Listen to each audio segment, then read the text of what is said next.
up, friends? Damn, I'm in a good mood today. Oh, yeah? Yeah. How can I ruin that for you? Happy little Wednesday here, the firm of Harrison Meringue. My name is Patrick. That is Danny Meringue to my left. Jeffrey Rust on the ones and twos back there. He's a hoe. Just a nice little day here.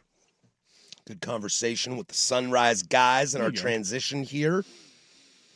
I'm in a happy mood today. I don't know why either. Oh, good to hear. I stayed up too late last night too. So you're just going to crash out on me. Cool, good to know. Well, I hit some cafe. I have some cafe in me. Oh, yeah? And we're just gonna pull and pray. Just going to go. Just gonna give her the old college try. I'm gonna tell you right now. I told Dirt this. You know, they were wrapping up their show, and apparently Swag walked into the bathroom when I was taking a shower, and told the boys that I was taking a shower in there, and it was they were talking about it, and I could hear it in the radio in the bathroom while I'm in the shower. It is a weird thing to hear people talking about you in the shower while you're in the shower. Do you think they were saying nice things? I heard them. They were saying things about or asking whether or not I sing.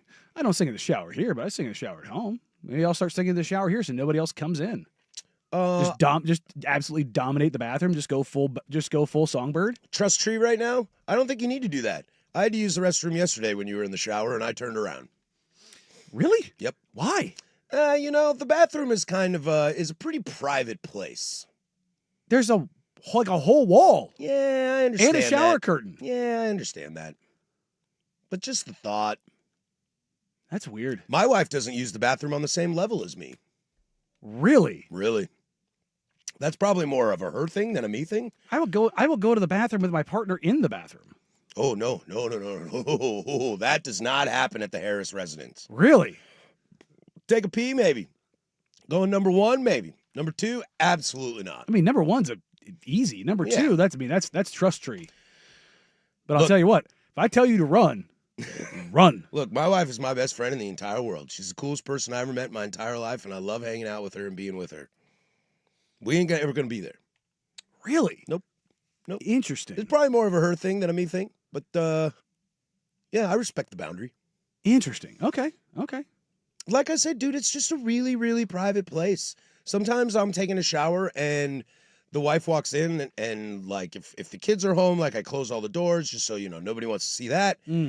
And sometimes she'll walk in and it like startles me because you're naked. You're more vulnerable than you've ever been. You have shame. I do have shame. See, I don't. You should see this body naked. Yeah, I don't. I mean, don't get me wrong. My body looked like hell, but shame was beaten out of me. Yeah, I got a little bit. Yeah. Yeah, no, I have zero.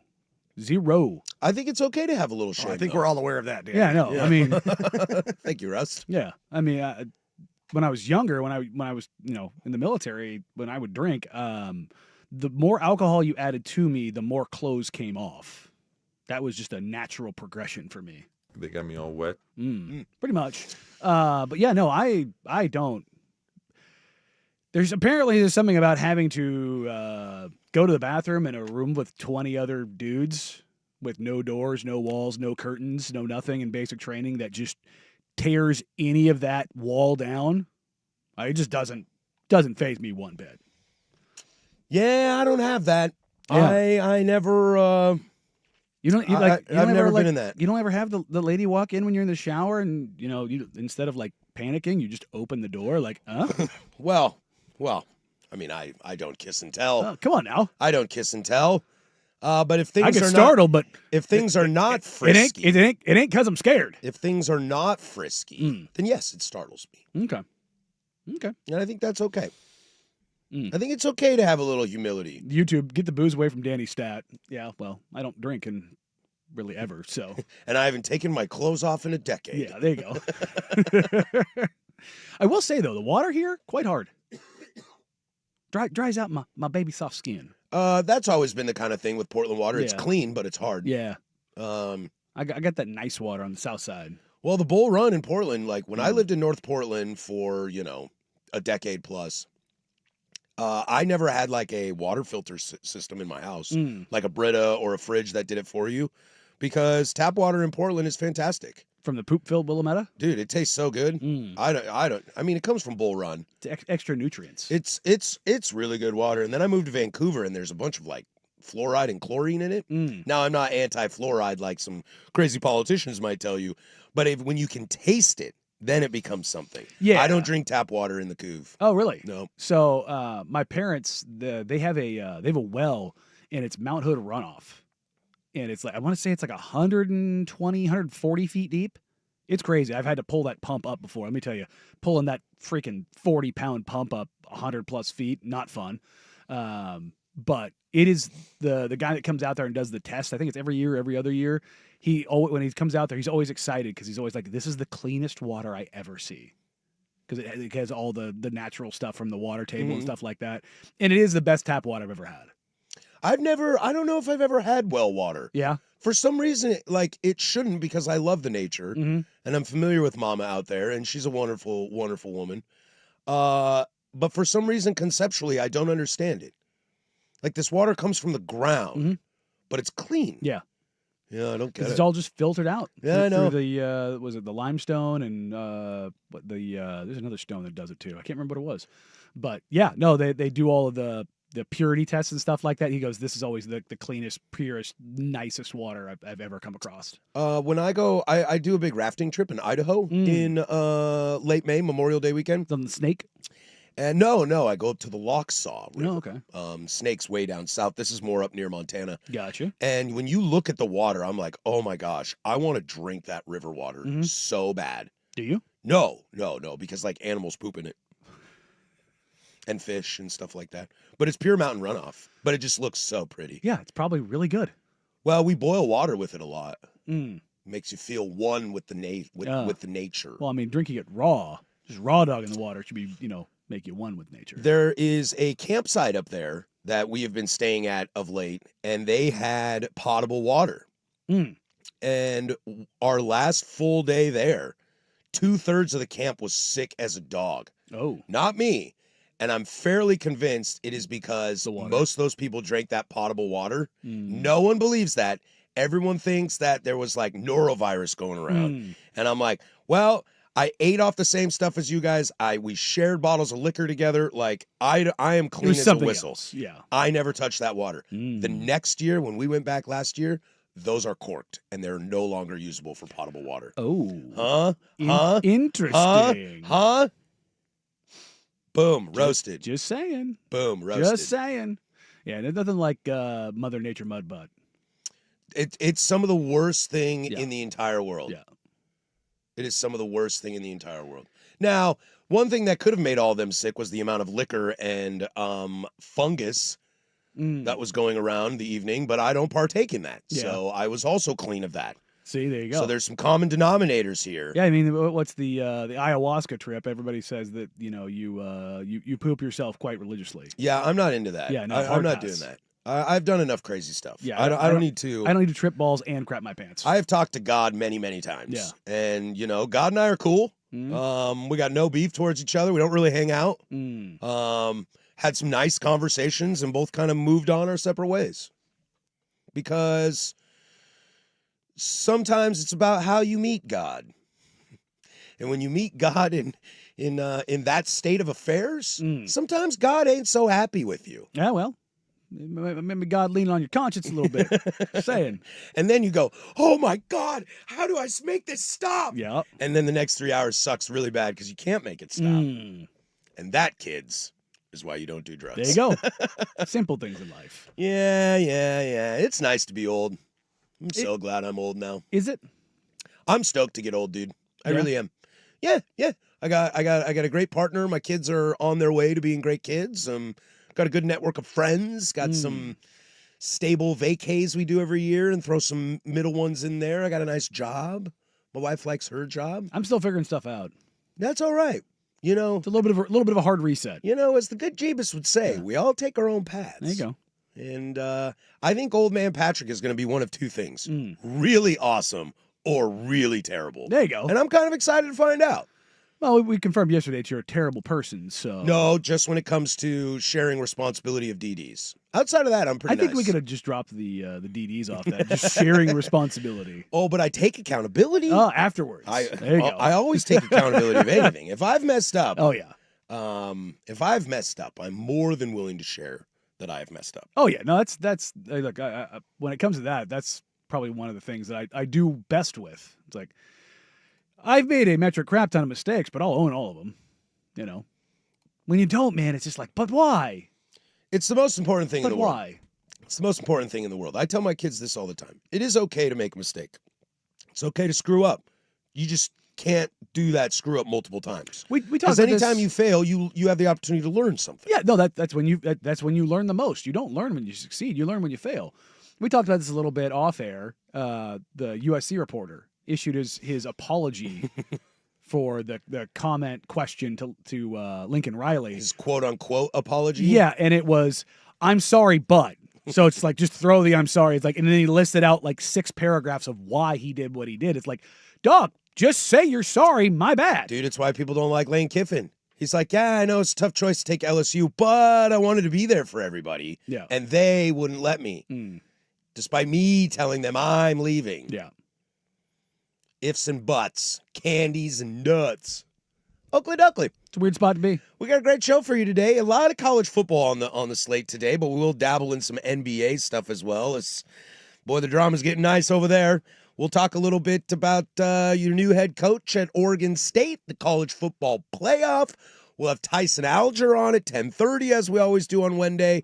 But we'll start, as we're starting to put a bow on college football season, as we're getting into the bowl season and the playoff, mostly when it pertains to the Oregon Ducks and maybe the B1G in itself, where we were versus how we got here. We'll have a nice, fun conversation about that. Danny Meringue here with you. I'm Patrick Harris, 105.1 The Fan.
10:17 here, Portland Sports Leader. Don't you forget it. We are live, baby, as we always are, from the shadows of the historic Fremont Bridge. 503-864-6326. That's the fan text line. She'll let you interact with us throughout the entire show. YouTube.com/1051 The Fan lets you see our ugly mugs. My Charlie Brown Christmas tree is still alive. Very stoked about that. There's also a little chat feature over there that you can hang out with us and say silly things, as we're always getting wild over there. There's a lot to get to on today's program. In the 11 o'clock hour, we'll get to some NBA drama. Web Gems is a banger today. We'll talk a little Blazers later on today, and we'll also take a peek at our B1G picks and how they turned out. Because I think we were damn close. I wonder what we would have made if we put that in a parlay and hit it. I mean, probably would have been pretty good. Pretty decent. Pretty decent. I think I only missed one. You think you only missed one? I know I only missed one. Okay, we'll go through that in the 11 o'clock hour. But that's kind of where we'll start here. The B1G and kind of the B1G as whole, but also the Oregon Ducks and how they fit in. I thought this year was a really telling, kind of fun year for the B1G and how we kind of perceive this conference. The SEC always reigns king, and a lot of that is kind of media biases, and some of that is true. You know, if Georgia wins a national championship this year, am I shocked? Absolutely not. I'd be maybe a little more surprised if an Ole Miss or a Bama were to win, but not shocked because the SEC is a great conference. But I think when we look back at the Big Ten this year, I think we will remember that this conference was a lot better than perceived, and I think this conference was a lot better than predicted. Yeah, and I had this thought. I've been trying to think of where I could work this in, and it pertains to the conference at large, but almost. We talked about this the other day about how much the playoff has changed teams wise. You know, like we're only returning 5, only 5, so almost half of them, but.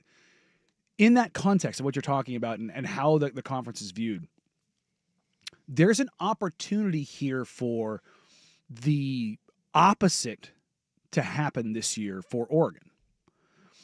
Ohio State was a buzzsaw that wasn't really tested throughout the year, with the exception of one game. Now, Oregon-Ohio State last year was obviously a much bigger game. Happened so early in the year that they were just two completely different teams by the time they replayed. But now Ohio State's going to have to do what Oregon did last year, which is go to a conference championship game. Which they will be favored to win. And then have a bye. A month bye. Or a 3-week bye.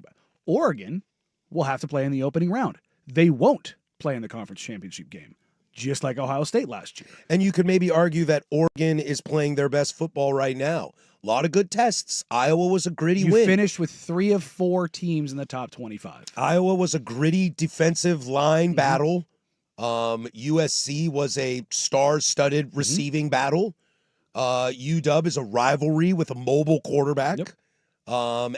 Another elite wide receiver in Boston. I think you bring up a great point there. I also think when you look around the B1G, these teams are not getting enough credit as they are. Now, I know it's easy to kind of poop on like SC because they have such higher expectations than what they've delivered this year. It's kind of funny. They're 9-3, and it's like, and I think, hey guys. I think a lot of it is because they're way outside the playoff looking in, like they got no shot. I think that's kind of why it skews that way. But I saw this stat that the SEC has no team that has 6+ wins against a bowl eligible team. The Big Ten has 4. Yep. Indiana, Ohio State, Oregon, USC. And while nobody ever wants to have the conversation, this is what I used to bang on about the Pac-12 all the time. Nobody wants to have the conversation about what the bottom of your conference looks like. Nobody ever wants to talk about that. The bottom of the Big Ten, not a fun place. Dog water. Not a fun place. I would argue that maybe for the first time, SEC has some good teams at the bottom. I mean, South Carolina has talent. Yeah. Do you want to play Mississippi State? I sure do not, especially not in Starksville. No. Like, the bottom of that conference is pretty damn good. But if Wazoo were playing Purdue on the road, I might feel pretty good about that. Right. So the bottom of the B1G is not great. But if we're not going to think about that, how is the top of the Big Ten not better than the top of the SEC? Well, we're going to find out. That's the great thing about this college football playoff. We're going to find out. And I think... genuinely, my bias here, I want Indiana to go into that college football playoff and dog walk everybody. Just kind of smack people in the face. Including Ohio State. Just be like, oh, you think this is sweet? You think it's cute? Watch this. This is how it's done. And then all of a sudden, where are the last 3 national titles from? That would be the Big Ten. 3 different schools. 3 different schools.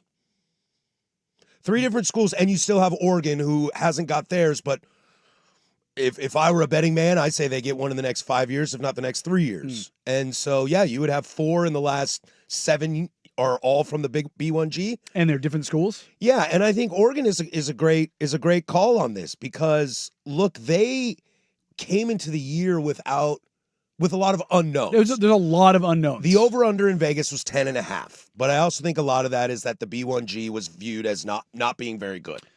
Yeah, remember the games on their schedule that everybody looked at. 2 games. Penn State, Indiana. Mm-hmm. And then Indiana was like, well, maybe. We don't really know. Because I remember right. I think Oregon was favored against Indiana coming into the season. You were the only person I know in my world that was really, really pro Indiana this year. I was like, we'll see. Last year was fun, but they showed they weren't really ready for it. I don't know. They have every much looked the part. They might have a Heisman Trophy winner. By the way, side note, did you see Pavia is now equal Vegas odds with Mendoza? No. Yeah. Okay. The marketing has come in on the SEC. Hey, that lawyer money at Vandy hits good. Pretty nice. But they were still favored to looked at to win 10.5 games. Now that was the most comfortable over I took this season for me. Now I don't think anybody expected Oregon to look as good as they have this year. I don't think anybody expected Indiana to look as good as they have this year. I think a lot of people expected USC to win 7 games, not 9 games. So there's a lot of let's make sure we take a look around. Look, the SEC, I don't remember if they're still ranked or not. The SEC has 2 teams that are ranked that haven't beat a team over 500 in Tennessee and Missouri. Yeah. Like, cool, it just means more down here, but like no one's afraid of you. Also, we don't play anybody. Yeah. But we play each other. Chattanooga State. Do you? Because Texas A&M didn't play any of you guys. Citadel. This is what I bang on with the Pac-12 all the time, dude. Pac-12 top to bottom was deep. Yeah, it was. It was super deep. But, we get that college football playoff bracket that comes out, and there were certainly some surprises in there. But, Oregon being right there is certainly one of those things that you look at and you go, okay, they got the bump. They got the love. Greg looking for his keys. I don't think they're in here. Careful for the computer there. It'll hurt. But yeah, no, it's one of those things where there's the devaluing of the Big 12. They're still trying to shoehorn Texas in there. They're trying to set it up for Notre Dame to somehow be in there despite not playing. They're setting it up for Alabama. Did you see Chris Fowler talk about that? About like the way he was like, well, Alabama. I was like,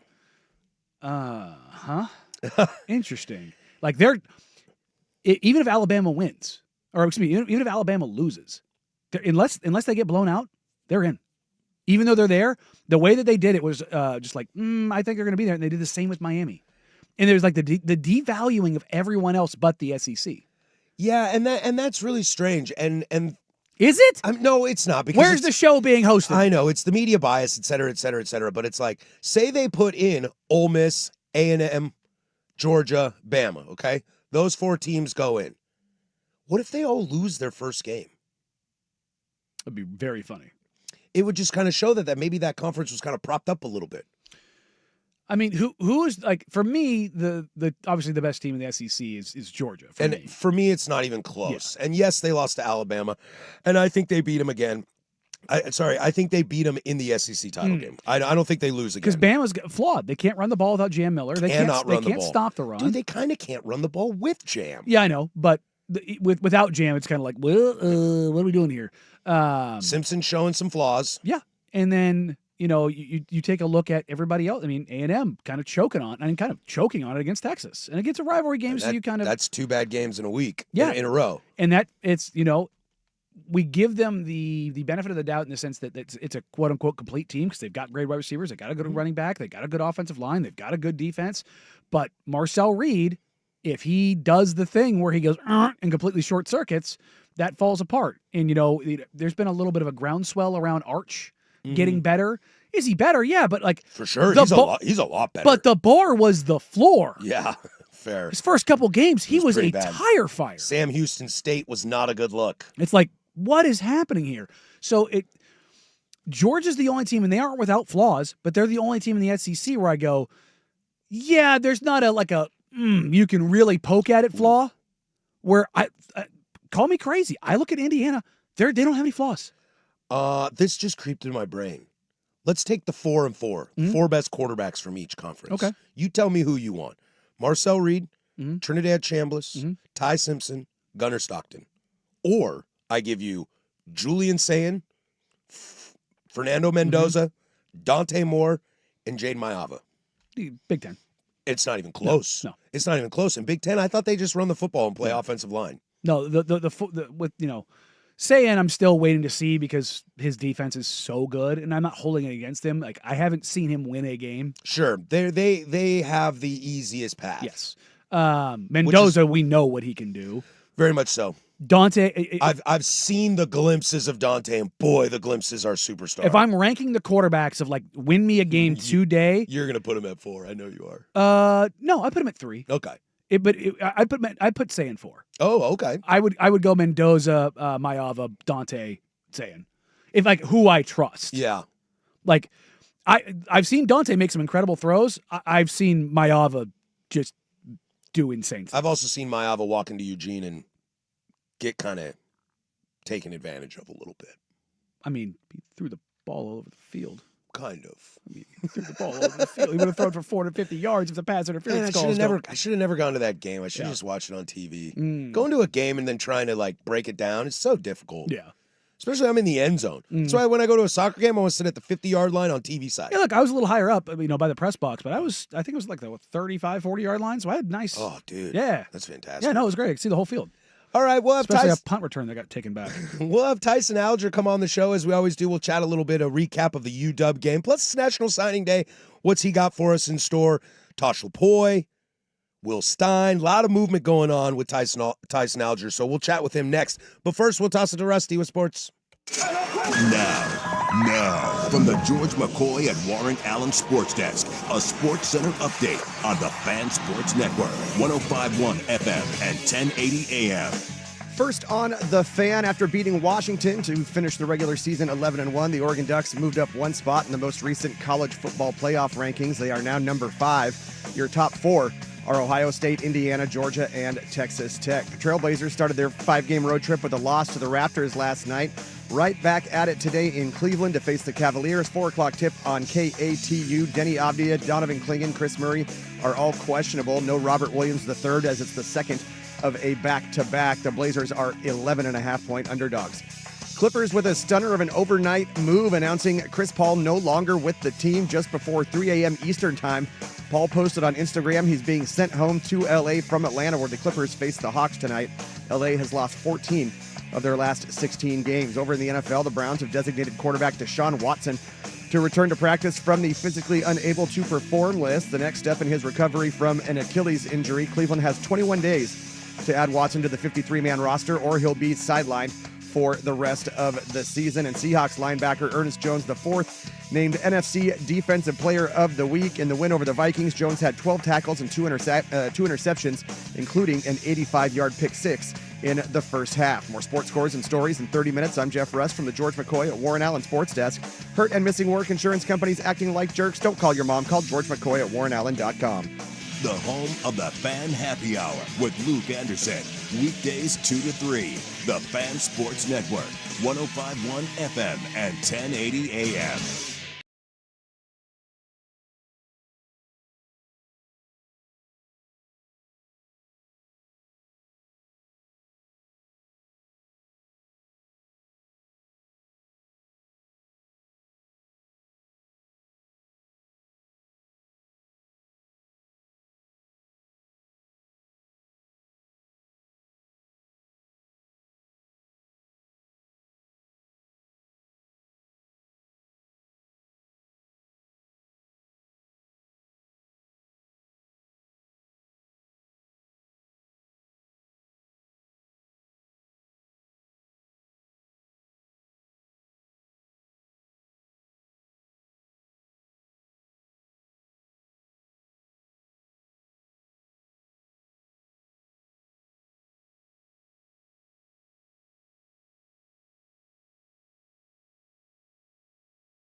All right, we do this every single Wednesday at 10:30 during the football season. Our good friend Tyson Alger of the I-5 Corridor, Lookout Eugene Springfield, joins us.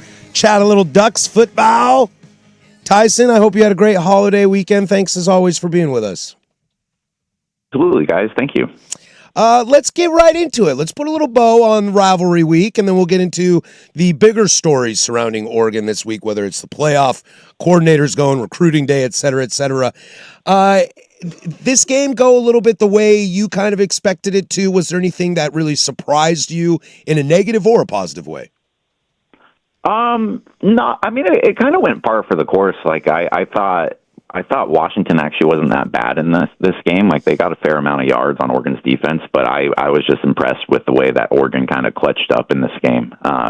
If you kind of look at like third down conversions and just red zone percentage, I thought just the balance of Oregon, and then also being able to like find an explosion play when they needed it there at the start of the fourth quarter with Malik Benson. So, considering the Ducks were still down to 4 scholarship receivers, Janoris Wilson was still out on the defensive line. You're playing on the road. There's a lot on the line. I thought it was a pretty impressive win for the Ducks, and I think that one felt pretty good for them. I was down on the field for like the last 5 minutes of the game, and by then it was mostly just Oregon fans in the stands, and they really turned that into a place where really all you could hear was "Let's go Ducks" in Husky Stadium there at the end. So I think they'll take.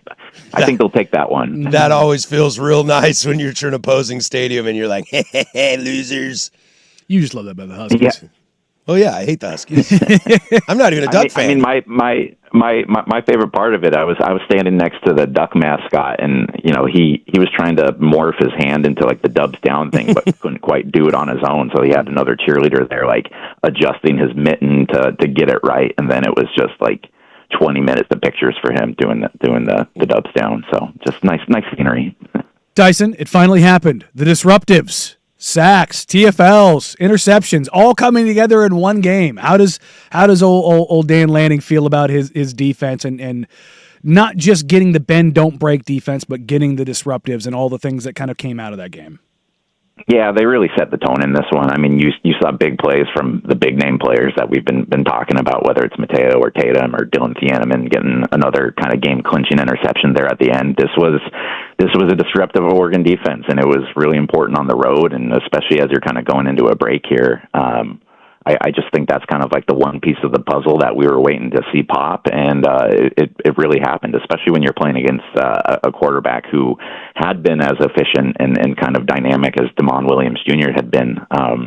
You can look at the sack totals, but the overall hurry numbers were really impressive too. The Ducks were basically living in their backfield that entire game. So that was really impressive.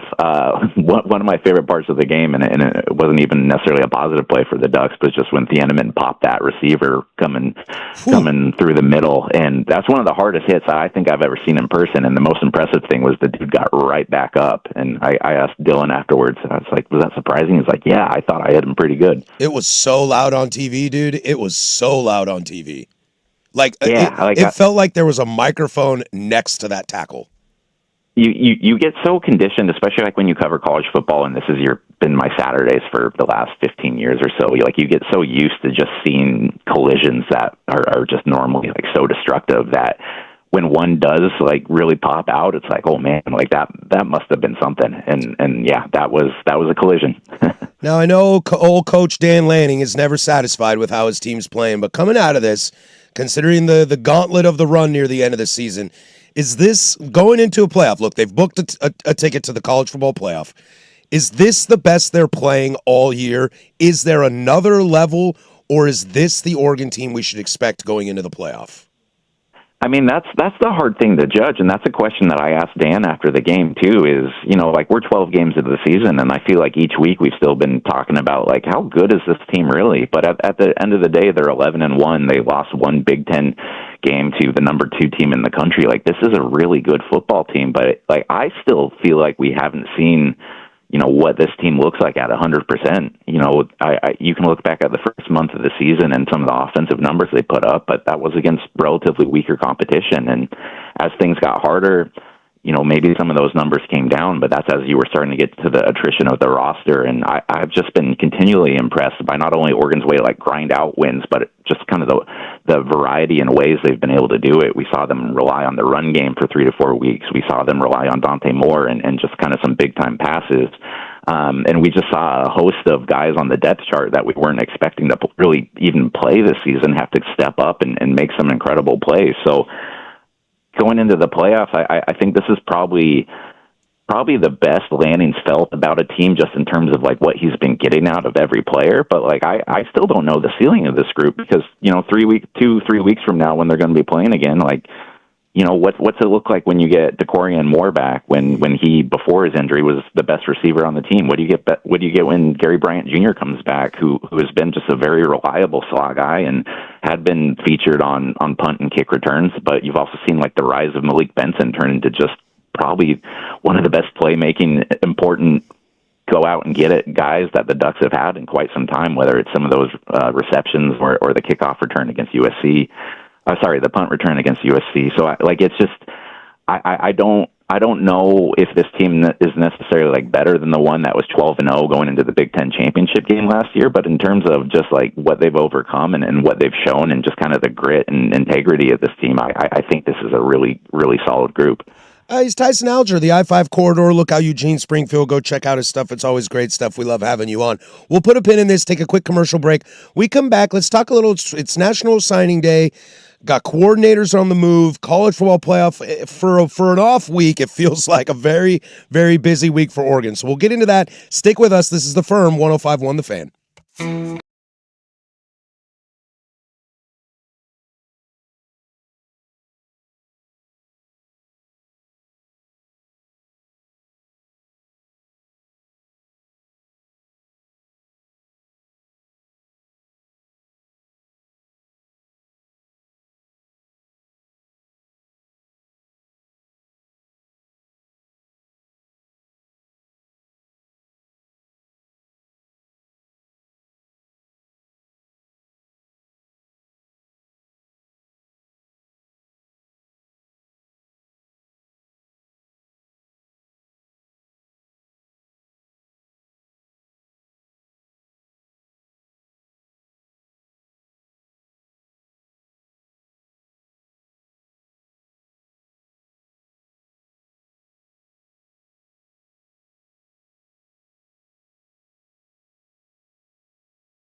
As we always do on a Wednesday, Tyson Alger, the I-5 corridor, Lookout Eugene Springfield, joins us to talk a little Oregon Ducks. Still on the line. Thanks, buddy, as always.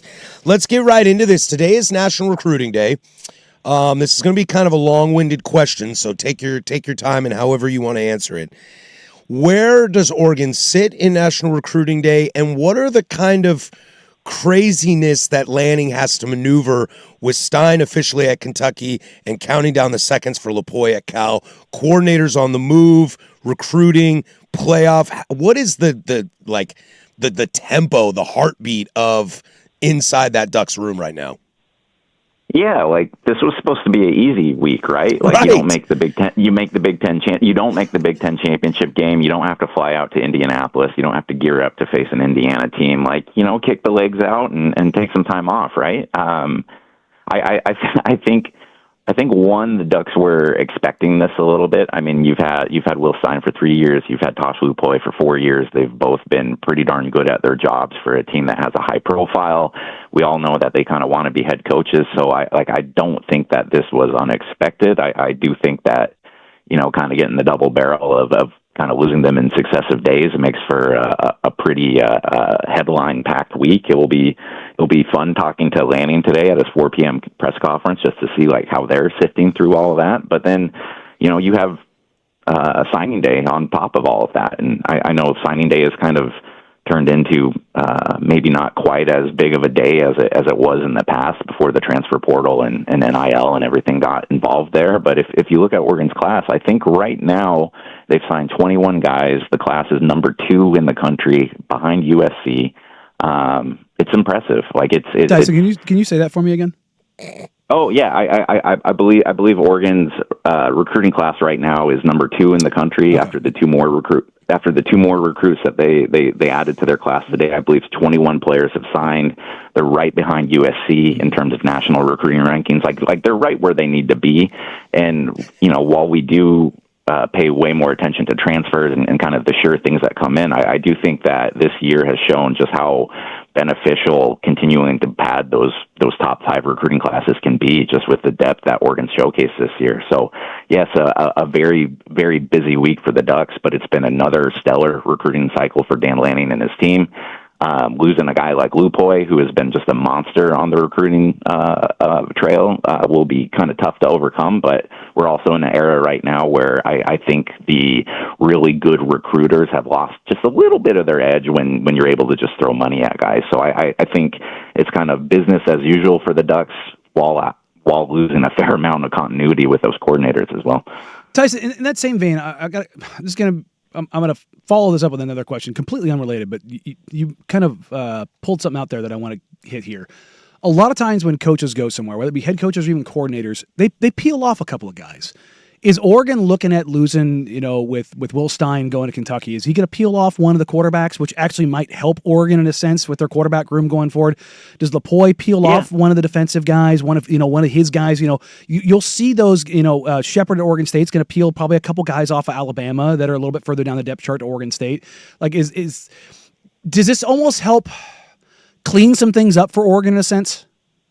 Yeah, it very well could. I mean, like the benefit that Oregon has is like, yeah, it stinks to lose both of your coordinators to head coaching positions, but it's not like either of these guys are going to like an Ohio State or somebody that's actually going to be a direct day-to-day competitor for them in terms of recruits. I think Kentucky might have a little bit higher ceiling than Cal does, but when you look at like Stein, the Ducks have a ton of quarterbacks in their room right now, and he's built a relationship with several of those for 3 years now. And so whether it be like an Austin Novosad or a Luke Moga or potentially some of the guys that they were looking at on the recruiting trail this year, like those connections are important, and like I'm sure you might have one or two on either side of the ball that eventually follow those coaches. But at the end of the day, like these aren't going to be like the cream of the crop players that you're going to be losing, because of Oregon's Oregon at this point, and there's a reason why Cal and Kentucky are both filling their positions. All right, grand scheme question. Harris and I were kind of going through this, and this has kind of been sitting in my head for the last couple of days. Oregon and Ohio State over the last 2 years are kind of flipping positions, in that last year Ohio State, they lose to Oregon, they lose to Michigan. Everybody's all these questions around them. they have the quote-unquote harder path in the sense of having to play in the opening round, not playing in the conference title game, and then having what is supposed to be a more difficult path. But they're playing their best football at the end of the year. Meanwhile, Oregon this year is going to go and not play a conference title game. They're going to play in that early game, and they appear to be playing some of the most best and complete football they've played this season. When you look at how they close, they've got three of the final four games. You give Iowa, USC, Washington, 3 top 25 teams that all present very different challenges and could potentially prepare them going into the playoff better than they were last year. Do you look at it that way, as that things, even though this team might not, quote unquote, be as good record-wise, that they're better prepared going into the playoff than they were last year? Yeah, I think you can definitely make that argument. Like this team's definitely fought through more adversity. I mean, nobody's going to like look at last year's 13-0 before going into the playoffs and say like, oh boy, like we really screwed that up. Like Oregon was pretty proud of that, and they have that Big Ten championship trophy displayed pretty nicely in the Hatfield-Dowling complex. But they were able to get essentially 3 to 4 weeks in a row of you got to win this to keep your season alive. So I think they've been tested in ways that they weren't last year. I think they've obviously fought through a lot more adversity when it comes to guys having to step up and replace guys who have been injured. Getting, if you get like a Tulane, which I believe is what it's kind of projected out to right now, if you get a Tulane at home for a playoff game before, you have to jump into either the Orange or Cotton Bowl, and you're able to get like DeCorian Moore some reps and have him shake off the rust. And same thing with Gary Bryant Jr. Like, yeah, I think the Ducks can work with that. I think we saw last year just what rust can do to you, especially when you're going up against a team such as an Ohio State. I think there's still a bit of a difference between Oregon and Ohio State last year. I think Ohio State last year, despite those 2 losses, was one of the higher ceiling teams that I've seen in quite some time, and you saw that in the playoffs. I still don't know where Oregon's ceiling is, as we've talked about. Like it's really hard to tell when you could be getting an infusion of 2 of their better receivers back onto the roster. But in terms of being able to get tested while also getting healthy, like I really do like the way that the season has ended for them, and yeah, like there really should be no excuses going into this playoff run. It's Tyson Alger from the I-5 Corridor. Look out, Eugene Springfield joins us on Wednesdays to talk Oregon Duck football. You kind of answered my question there, that I believe that Oregon would honestly rather play a game at Autzen instead of sitting off for a long period of time just to keep things warm, and like you said, the mention of getting some guys healthy and some reps. But indulge me on this, if they do end up staying in the 5 seed, and I know we're probably not there yet because probably don't need to do a ton of work on something that might not happen, but the 3 teams that could sneak in that spot, Tulane, North Texas, James Madison, of the 3 teams, the one that I love the most is North Texas. By a lot of metrics, they have the number 1 offense in the nation. Is there a team you'd want to see them play or not want to see them play if it stays pat here and they take on a G5? Yeah. I don't know, guys. Like these teams are so hard to read and follow. Yeah, well, and it's just you bring up the North Texas offense thing, and like that's legit, but also it's legit against the competition that they've faced too. So it's hard to forecast how that would play out on a road game against Oregon defense that's as good as an Oregon defense as we've seen in a few years. So it's kind of hard to project that one out. I like Tulane would just be interesting because we could do like the whole like. Both teams have flourished without the use of Mekhi Hughes in the backfield. But yeah, I mean, like ultimately that any of those matchups would be fascinating just because Oregon's going to be a massive favorite in those games. And, this is supposed to be kind of like that cakewalk before you get into the next round. And, there's pressure that comes with that. So I would be intrigued by any of those, but I also, I wouldn't be picking either of those or any 3 of those teams to be within 10 points of the Ducks in a playoff game. Now, just for fun, a little thing. I know I'm adding an extra one. A little thing just for funsies. I know we're looking ahead too far, and we don't know how it'll play out with Conference Championship Week.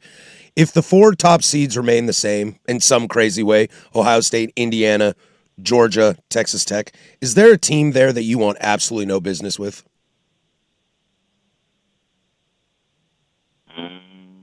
Because my question kind of stems from like we don't really know who the best team in college football is. Like there's so many unknowns in this season specifically. I mean, like take Ohio State for instance. Like that's kind of the big measure of their season is like outside of like week 1 against Texas. Like when has this team really been tested? But at the same time, like they've just looked great every week. You know, it's I think that team still has such a top end that I wouldn't want to see them until the last possible moment. But boy, I would. In terms of what I would like to see, I would love to see like an Oregon, Georgia, or Oregon. If we could somehow get an Oregon, Miami, I'm all in. I'm all in for those storylines. I could write stories for weeks off of that thing. Well, speaking of that, what are you writing this week? Go ahead, pump the brand.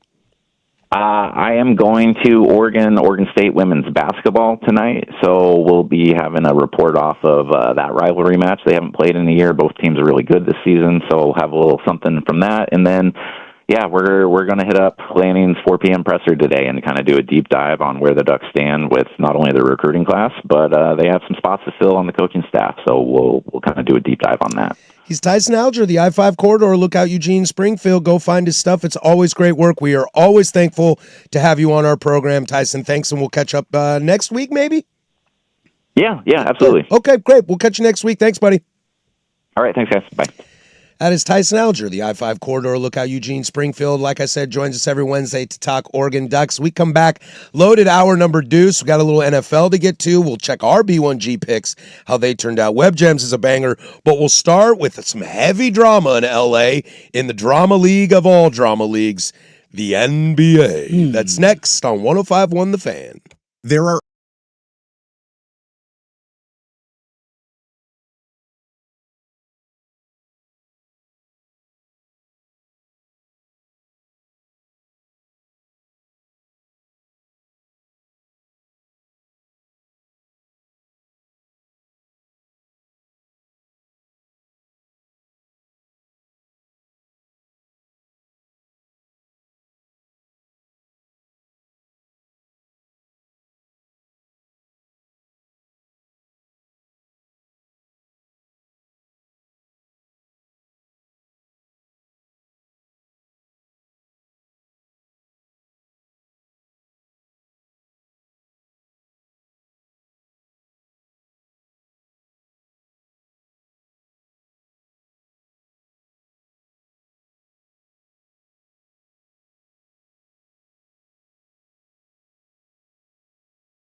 Now, From the George McCoy and Warren Allen Sports Desk, a Sports Center update on the Fan Sports Network, 105.1 FM and 1080 AM.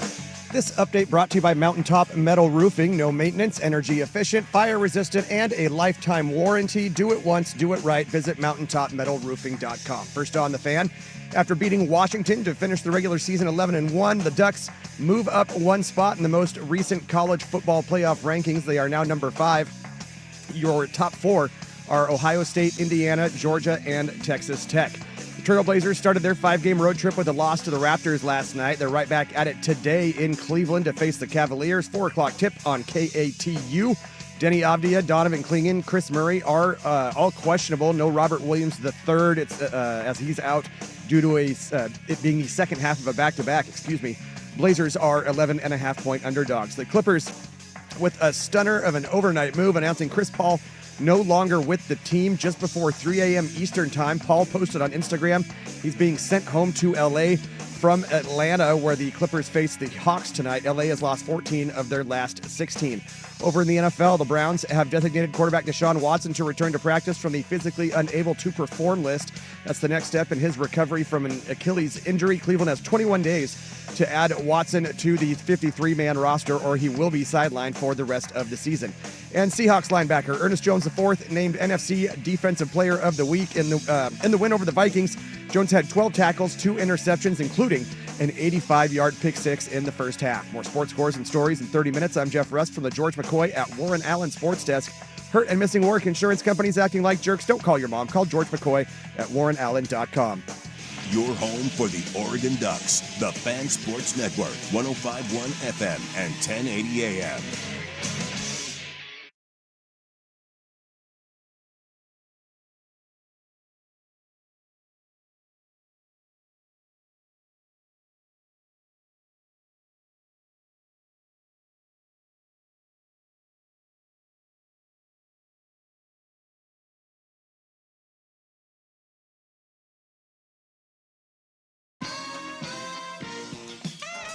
All right, hour number deuce here. If you're missing the first hour, you can download that, the Fan Podcast, 1051thefan.com, the Odyssey app, wherever you get your podcasts. If you missed, Andrew Nemec was on Dirt and Sprague this morning. If you missed any of that, talking some recruiting, some signing day stuff for Oregon and Oregon State. If you missed any of that, you can go check that out on the Odyssey app. The YouTube's rewind, fast forward, except for into the future.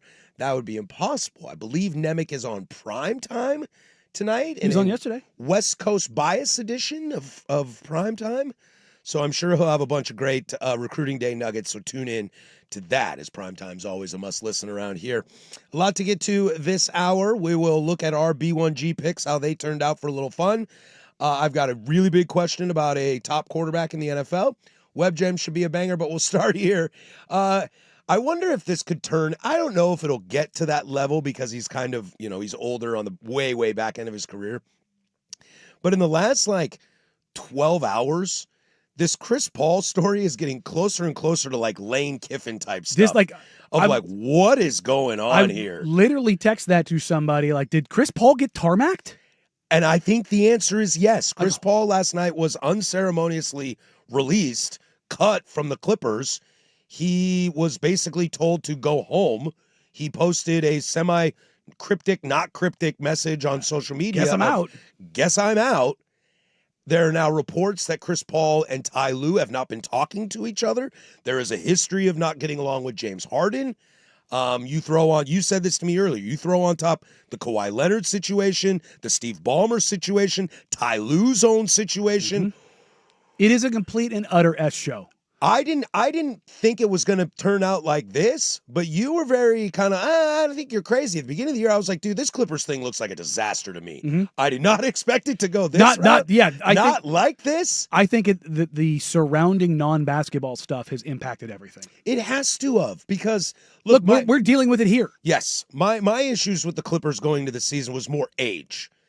But I also was just worried about the amount of personalities. Now, again, I'll double down and say I didn't expect these personalities to play out like this, but maybe I will toot my own horn a little bit and say that there's a lot of ego in that locker room. A lot of ego from ownership to management to coaching to players. And unless And teams that unless are it's that Phil good, Jackson with Dennis Rodman, Yeah. I don't know how you're going to navigate that. teams that have high expectations, that's common. Mhm. That's common. And you should. Yeah. High expectations, teams that should be competing night Look, in, night ego out. blew up the death lineup for the Warriors. Mhm. That's what blew it up. Yep. KD and Draymond, and then it turned into, who's who and who's feeling what, and how those things shake out. You almost had it blow it up in Cleveland with Jordan Poole gets his face punched. Yeah, but in Cleveland, you had LeBron with Kevin Love fit in or fit out. Kyrie at the end. We've all seen the picture of Kyrie with his lips pursed, staring out into nowhere. Mhm. That's what happens to. That's what makes this OKC team so terrifying. Is it seems to be like a collegiate atmosphere where They everybody's like happy. each other. But let's see what happens when somebody doesn't get paid. Yeah. Well, the three dudes are paid. So that's a big Which means plus. somebody else isn't going to. Yeah, I've never been a big Chris Paul fan. Now, I will not take away from the fact that he's one of the greatest point guards to ever play basketball, collegiate and NBA. He's first ballot Hall of Famer. I understand how great he is. There's something about him that I've never really enjoyed, He's a complete jerk, but he's my jerk. and he's never been my jerk. So I guess, I hated him at Wake Forest. See, I love I him. hated him at Wake Forest. Now, I thought the grandma stuff was too far. Yeah. Was that Duke fans that were doing Mhm. that? I thought that was too far. You shouldn't be doing that kind of stuff. But, that's college. Kids are dumb. I've never been a Chris Paul fan, so part of me is kind of like, loser. But at the same time, it's surprising because he went to L.A. to finish his career there because he feels Home. that's where he made his bread and butter. Lob City and those Clippers teams should have done more than they did. If not for injuries. If not for injuries, yeah. But that team was really fun. It was kind of a refresh to the system. I don't think this hurts Chris Paul's legacy, but I'm still very confused as to why. Yeah, we're going to find out more.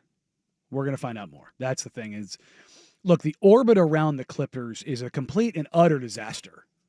It is there's nothing, everything is in shambles. You have a new arena. You have Steve Ballmer under investigation. You have And the sponsor for the jerseys is under investigation, tied to Ballmer, but separate in their own federal investigation. Ty Lue, who is His adjacency to really good friends with Chauncey Billups and Damon Jones. Damon Jones.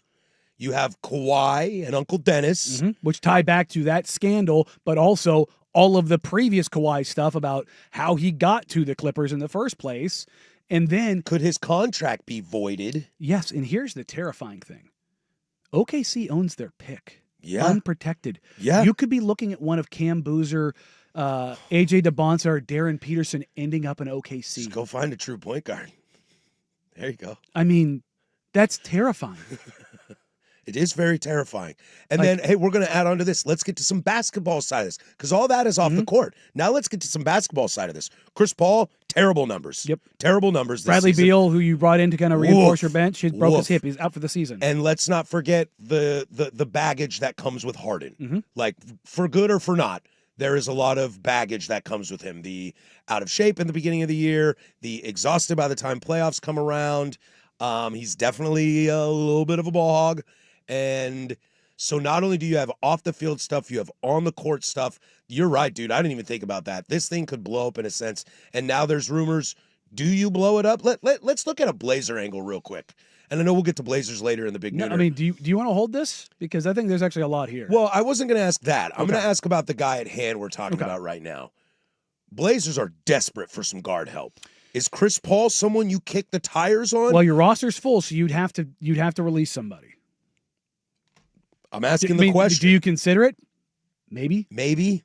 I mean, his numbers are bad, but I'll tell you if the this- offense is going to go through Denny, if the offense is going to win Shaden's healthy, if the Having offense somebody out there who's just to competent. run the ball, like you don't got to shoot, Chris. You don't got to shoot at all.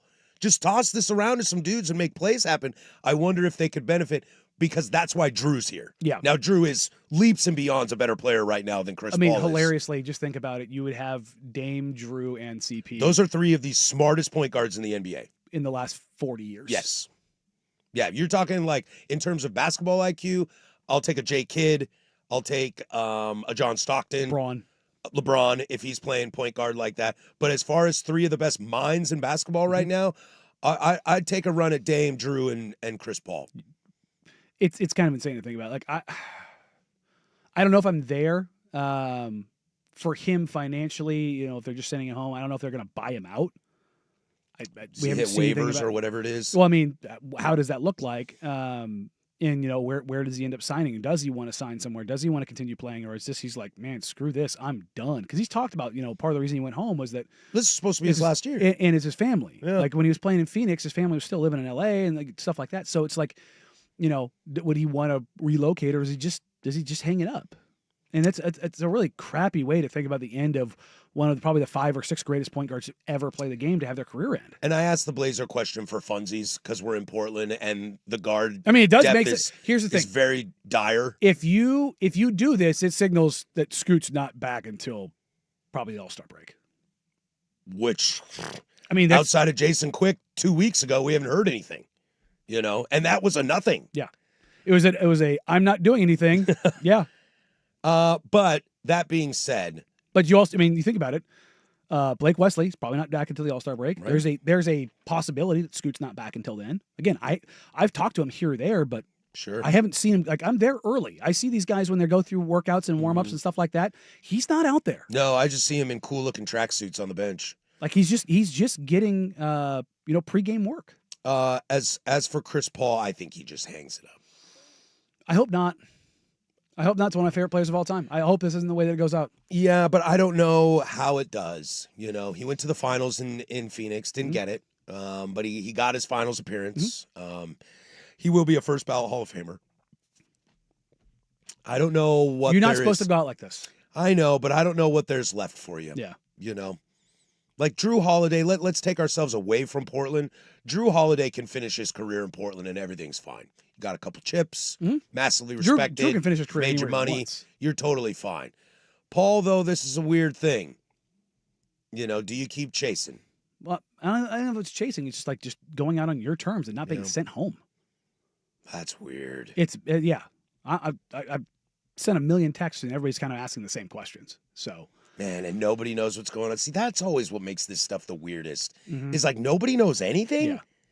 Oh, there's a report that him and Ty Lue aren't talking. Well, why? And Nobody Chris Paul knows? reached out to Ty Lue to try to talk to him, and Ty Lue told him no. I know why Draymond Green hit Jordan Poole. He thinks he's a bitch. Well, not only that, he said he got a little spicy. I know why KD left the Warriors because he didn't think he was getting the love because of Steph Curry, which is why I love that 4th title even more. This is it's strange. Boy, if I'm the Clippers, dude, just run away. Run away. Do you want to go there next and what they could do? Sure. Because I think it's worth talking about. Sure. Okay. Could the Blazers land a superstar? We'll do that next. 105.1 The Fan.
503-864-6326 is the fan text line. Get in on this. We're chatting a little Blazers. Well, we were chatting Clippers. Now we're going to move this to the Blazers because Danny's got me all hot and bothered on this. First off, shout out to all you Vancouverites, proving that the water in Vancouver is a little on the brutal side. Mm. One guy boils his water before he makes French press coffee in the morning. I mean, If that doesn't tell you where we are. well, I mean, that sounds a little pretentious with the French press coffee. Well, so you want, I respect it. But you want the water hot for French press. I mean, again, I get it. I'm not. Don't you poo-poo coffee drinkers. You ain't a coffee drinker. You can't poo-poo. No, the closest thing I get is my quasi energy drink. So, first of all, I'm going to preface this. I'm not going to bury the lead here. I think it's a bad idea. Say it. I think it's a bad idea. But I think it's an interesting thought process of where the Blazers are, where the Clippers are. Michael Pina at the Ringer.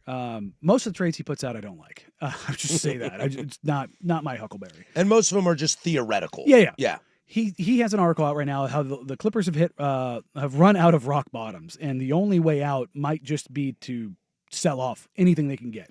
Well, they don't have anything. That's what I mean. the problem. They have. I mean, again, the Thunder control their pick. Mm-hmm. And I think their next pick, too. And they don't have SGA.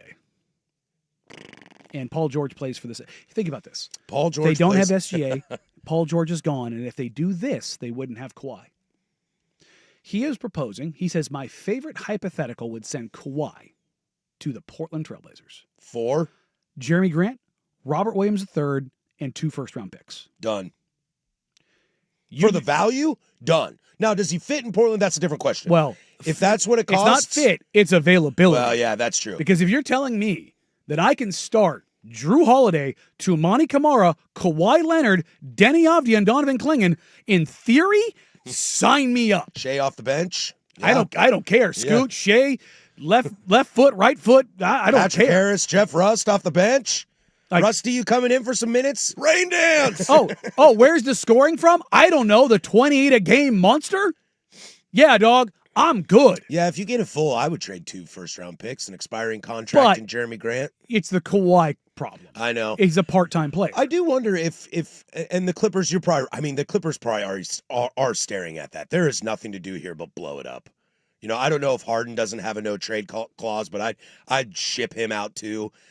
The interesting thing would be if you moved Kawhi Leonard, would they let his contract stand?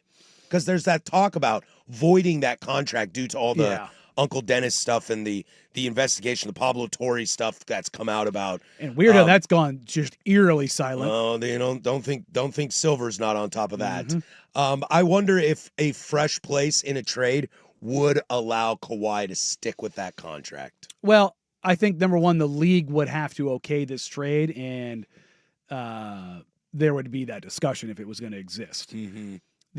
But there's also kind of a precedent for this in a negative situation for a situation the league is currently dealing with in Terry Rozier. He was traded despite being under investigation. And not telling the Miami Heat. Yeah. So. Well, that happened in Cleveland, too, in baseball with Luis Ortiz. He got traded from the Pirates to the Guardians, and there was FBI snooping around on that, too. Oops. So I don't know what worms you open up within the CBA, what can of worms you open up in the CBA there or with the Players Union. But in theory, this solves a metric crap ton of the Blazers' problems. You want to talk like the idea of Kawhi Leonard is one of the best players in NBA history, without a doubt. When he plays, he's a lot in very different reasons and very different styles too. He reminds me a lot of Rasheed Wallace. If you really want to, Kawhi's a top 10 player of all time. But he doesn't, for different reasons than Sheed, because Sheed was available unless he got teased. But Kawhi has the basketball mind, the defensive attitude, and the offensive power to be a top 10 player of all time. He just doesn't choose to. I want to put this out there for what Kawhi has averaged over his career. He is a 20-point, 6-rebound, 3-assist player over his career of roughly 750 games. He shoots 50, 40, 86 for his career. The problem becomes This is how many games he has played in the last few years. 2022-23. Basically since Toronto. 52. And again, in 21-22, he did not play. Let's take the Clippers era since 1920. 57, 52, 21-22, did not play the entire season. 52, 68, 37, and this season 11. But Peaks and valleys. It's like a roller coaster there. Some of them are 52 games, 60 games. in his 11 games this year, he is averaging 26, 6. Was that 20? Yeah, oh my God, 26, 6, and 6. Good goal. No, I'm sorry, bumped over. 26, 6, and 3. And he is currently shooting 52, 44, 97. I'll take that every day of the week. You know what's interesting about this? That I may agree with you that Kawhi wouldn't be a great, simply because of just the availability. It's the availability. That's what it is. Totally. On a side note, this just came into my head. Robert Williams, Jeremy Grant, and 2 firsts for an impact player like Kawhi? The Blazers looking for that from someone else? Because if that's a package to land a player the quality of Kawhi, or is it cheaper because it's Kawhi? It's cheaper because it's Kawhi. Because that kind of got me excited of thinking, if you really wanted to make a move this year, if you really wanted to try to push something, let's say the Scoot news is bad news, and you're lingering with just injuries all over the place. Could you, a controllable asset, sell 2 first rounds, Robert Williams and Jeremy Grant? Like, could you offer that up for Jaylen Brown? No. Gotcha. But like that's how much more do you got to give for Giannis? All of your picks, everybody. But if you gave up, but I find it interesting though that in this theoretical, and again, it's just a theoretical, and I know you've stated that you don't love this guy's theoreticals. I find it interesting that that's a theoretical, and it doesn't touch Scoot, Shaden, Klingon, any of the young kids, whether they be projects, unknowns, or guarantees or whatever. I find that interesting that in an NBA world of throwing theoreticals out there, the Blazers kids don't get touched. Is that because Cronin has kind of made it known they're all unavailable? I don't think so. I think or maybe some of them just don't want them. I think the Clippers would prefer to have the 2 picks because number one, they don't have any. Number 2, Scoot does not profile as a guy that's a top 3 pick. I know. I don't like. It's not fun saying that, but he doesn't. Yeah, at least not in the sample size he's shown yet. I believe he could. I also believe he couldn't. But if you're saying, I'm so 5 toes down on Scoot Henderson, bro. Well, for and I don't mean to be. I have no idea. It's good reason. I mean, to be honest, with Scoot or Shaden, neither of those guys have shown that they have the capacity to be building blocks for the future. Potential, certainly, absolutely. Yeah. But none of those guys is looking like Kawhi did early on. None of those guys is looking like Dame did early on, or Giroux did early on. Where would Kawhi fit best?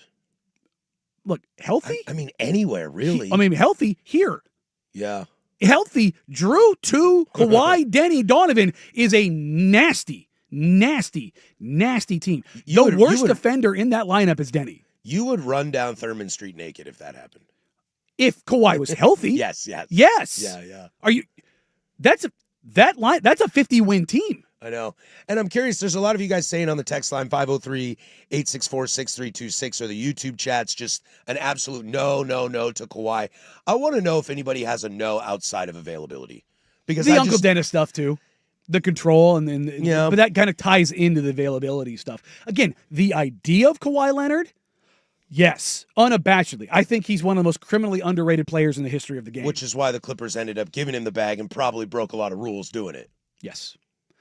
At his best, when he won that title in Toronto, he was the best player on the planet. That is true. He was one of the 5 best defenders and 5 best offensive players together at the same time. It was disgusting. It would be interesting to see him fully available, stacked up of the best players in basketball right now, of Giannis Antetokounmpo, Nikola Jokic, Luka Doncic. Kawhi in that season averaged 27, 7, and 4 on 50, 37, 85 shooting while being one of the 3 to 5 best defenders on the planet. Bro, got to get your free throw percentage up. I know, right? Just 85. 85. That's weak. He's a career 86% free throw shooter. Like he is nearly everybody thinks of Kawhi as the defensive maestro because of his early years in San Antonio, which he was. He is a near career 50, 40, 90 shooter. That's how good he is.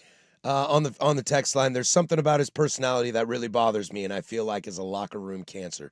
Well, what I would say about his personality is, what personality? Well, he's a weird dude. He's a weird guy. Might as well be Canadian. Now, I like weird. I'm a weird guy myself. I'm all down for weird people, but he's a different kind of weird. He is. Like there's like There's off the beaten path, and then there's like just carving your own path. yeah, like you and that talk about Canadians, like you just mentioned, Andrew Wiggins, SGA, Shaden Sharp. Yeah, they might be some weirdos, they're all weird. but they seem nice. Kawhi just seems like, are you mad? No, you're not mad. Are you sad? No, you're not sad. I mean, the Kawhi robot stuff. Are you I mean, happy? it's there It's for a true reason. robot. He's just a very different cat. Yeah, Wasn't that him? yeah. And then that was the last time he ever laughed. It kind of is. It kind of is. So All right, boy, that's a weird situation. We'll definitely It keep is. an eye on it as the NBA turns. Oh no, we need a new. That's Lane Kiffin. Mm-hmm. What's a good soap opera for the association? the Real Housewives of the NBA. Oh yeah, Like sands through the hourglass, these are the days of our lives. yeah. The Real Housewives of the NBA. That's basically it. Yeah, it is. Hell, they got shows of that already. Secret Lives of NBA Wives. If my wife said she was going on that show, I'd be like, absolutely not. Yep. Nope. Out. We'll put a pin in this. Let's get into our picks from the B1G, how they turned out, how much money we could have made if we actually did that. We'll do that next. But that guy over there, that's the big kahuna. He's got sports. You mind if I have some of your tasty beverage to wash this down? Now, from the George McCoy and Warren Allen Sports Desk, a Sports Center update on the Fan Sports Network, 105.1 FM and 1080 AM. First on the Fan, after beating Washington to finish the regular season 11-1, the Oregon Ducks moving up one spot in the most recent college football playoff rankings. They're now number 5. Your top 4 are Ohio State, Indiana, Georgia, and Texas Tech. The Trailblazers started their 5-game road trip with a loss to the Raptors last night. Right back at it today in Cleveland to face the Cavaliers. 4 o'clock tip on KATU. Denny Avdia, Donovan Clay, and Chris Murray are all questionable. No Robert Williams III, as it's the second of a back-to-back. The Blazers are 11.5-point underdogs. And as we were mentioning there, the Clippers with a stunner of an overnight move, announcing Chris Paul no longer with the team just before 3 a.m. Eastern time. Paul posted on Instagram he's being sent home to L.A. from Atlanta, where the Clippers face the Hawks tonight. L.A. has lost 14 of their last 16 games. The Browns have designated quarterback Deshaun Watson to return to practice from the physically unable to perform list. They now have 21 days to add Watson to the 53-man roster, or he will be sidelined for the rest of the season. Seahawks linebacker Ernest Jones IV named NFC Defensive Player of the Week in the win over the Vikings. Jones had 12 tackles and 2 interceptions, including an 85-yard pick six in the first half. More sports scores and stories in 30 minutes. I'm Jeff Rust from the George McCoy at Warren Allen Sports Desk. Hurt and missing work, insurance companies acting like jerks. Don't call your mom. Call George McCoy at warrenallen.com. Recruiting with Andrew Nemec, Thursday evenings at 7 after Isaac and Souk on the Fan Sports Network, 105.1 FM and 1080 AM.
Cleaning up a little Blazer chatter, and then we'll get to our B1G picks. 503-864-6326. Let's see here. Following up on the person who texted in that the personality bothers. It's not that it's a disruptive locker room. It's more that he's a star that doesn't get along with anyone. I think you're pretty spot on with that as well. I mean, it doesn't really matter who he's around. He seems so much aloof, no matter what's going on. Another text comes in. Would you rather have healthy Kawhi or Giannis? Definitely Giannis. I mean, if you're Kawhi healthy, but the chances of that happening, I think, are just so slim. What at this point now tells you that Kawhi Leonard is going to be healthy, full participant at any point from here on out in his career? Nothing. Not even a shred of a doubt on it. And to be honest, we've seen Dame and Giannis. That is true. But if you're telling me I got a healthy Kawhi, Giannis is a better... Well, I would like the supporting cast around it if you don't have to give up too much. Giannis is not going somewhere not being the guy. Agreed. So if you're talking fit for what this team could be, Giannis to me is a better player all time. I don't think that's a question. Well, he's just such a freak. Yes. I mean, that's literally his nickname. If you're giving me healthy Kawhi, if you're giving me 72 games of Kawhi Leonard and telling me he's not going to break down in the playoffs for this team and how they are constructed, that is a seamless fit. If the Blazers make a trade like this and make a run in the second half, does Dame think about an April return? Absolutely not, amigo. Absolutely not. Dame's made it very, very clear.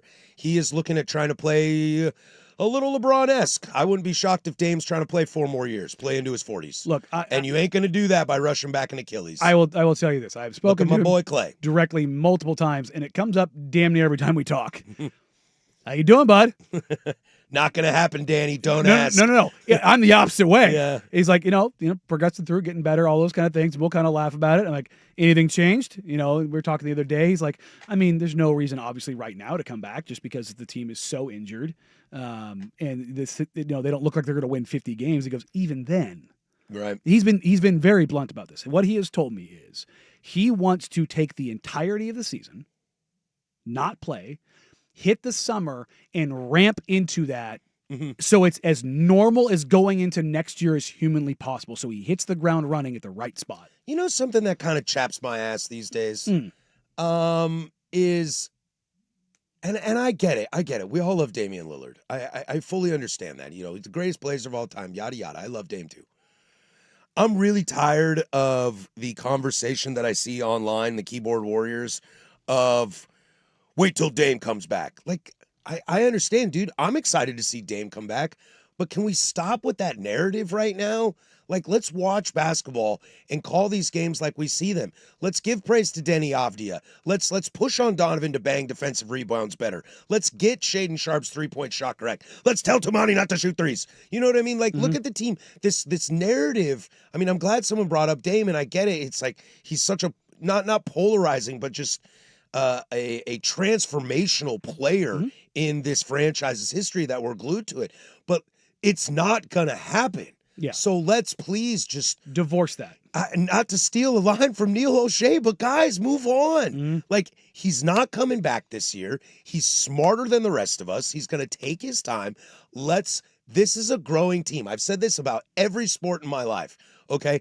One of the biggest challenges of being a Cleveland Guardians fan is we are constantly in a, quote, rebuild. It never pays off because by the time someone needs to make money, they get sent out the door and the cycle starts again.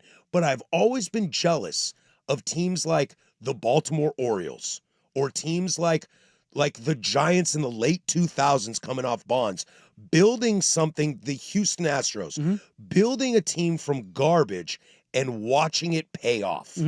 And that is what I think Blazer fans should focus on the most right now, is watch this team who is clearly building, now has a direction, and watch that and stop thinking about the what ifs.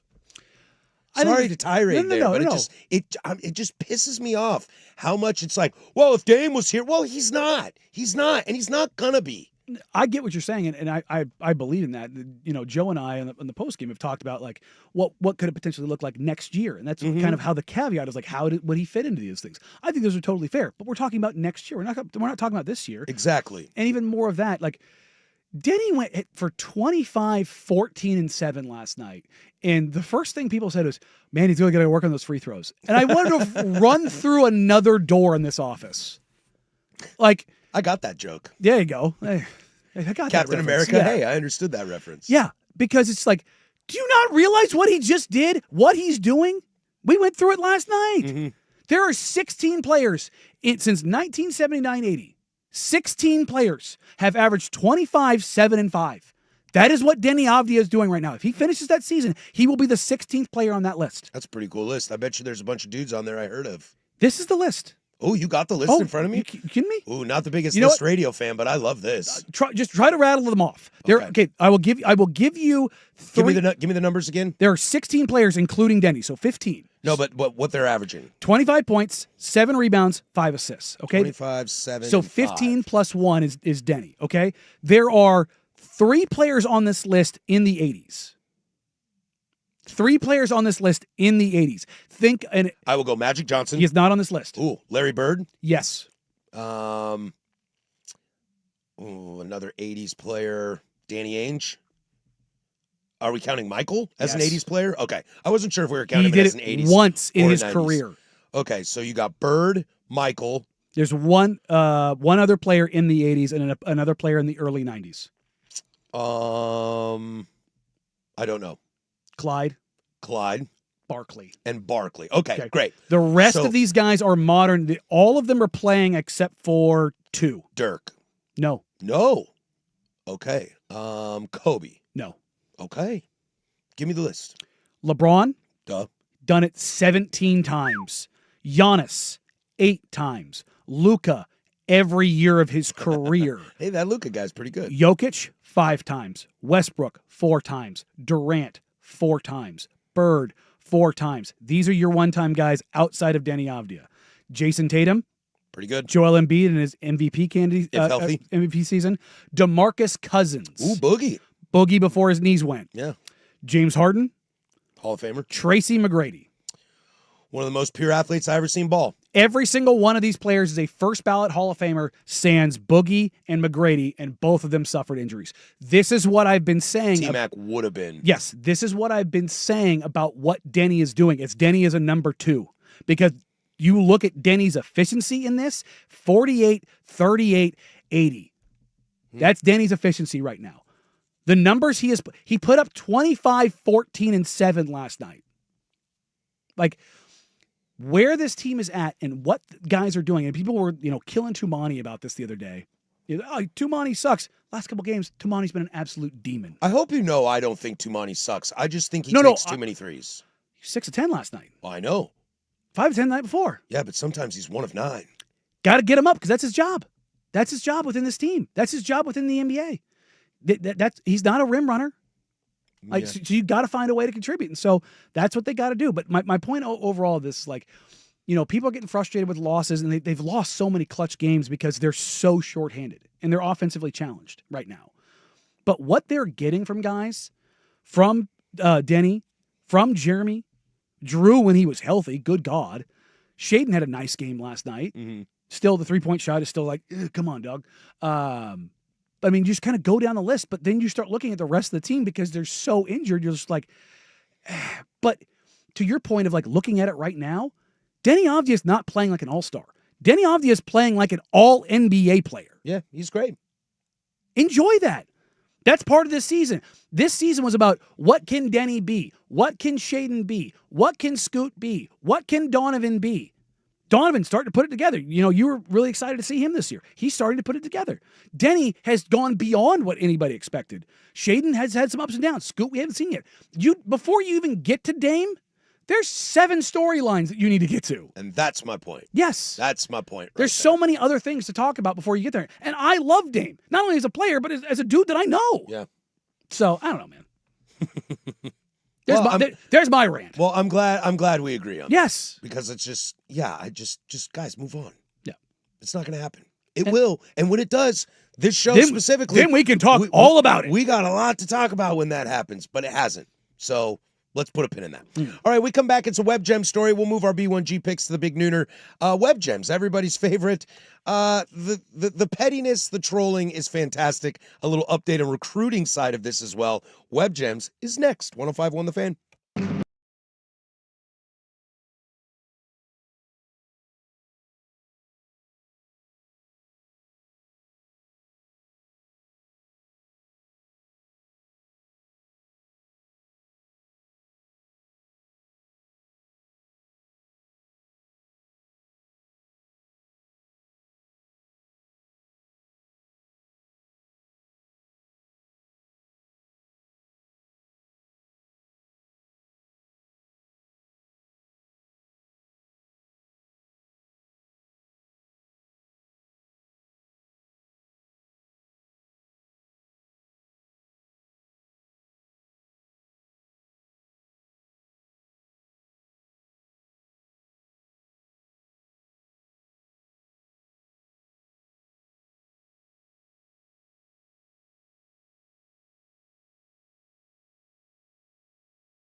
Sometimes it's good. Aw, I've interrupted happy time. Sometimes it's bad. Ow, son of a... It's Web Gems, What'd you do? the firm of Harris and Meringue on the Fan Sports Network, 105.1 and 1080 The Fan.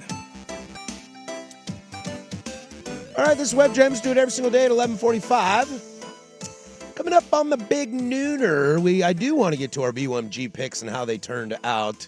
We'll play some audio and talk a little bit about Jamarcus Shepard as he was introduced as the new head coach at Oregon State. Maybe chat a little college football playoff and how ridiculous those losers are. But your Web Gem Cowards. story today, yeah, dude, extreme cowards. Your Web Gem story comes today by the way of, who started all this? I'm going to go with Kraft, the AD at Penn State. Okay. This is all your fault. Comes out yesterday. Well, it didn't come out yesterday, but the rumors were that Penn State found their man in Kalani Sitake, the head coach at BYU, the alum at BYU, the Polynesian pipeline Mormon life of BYU.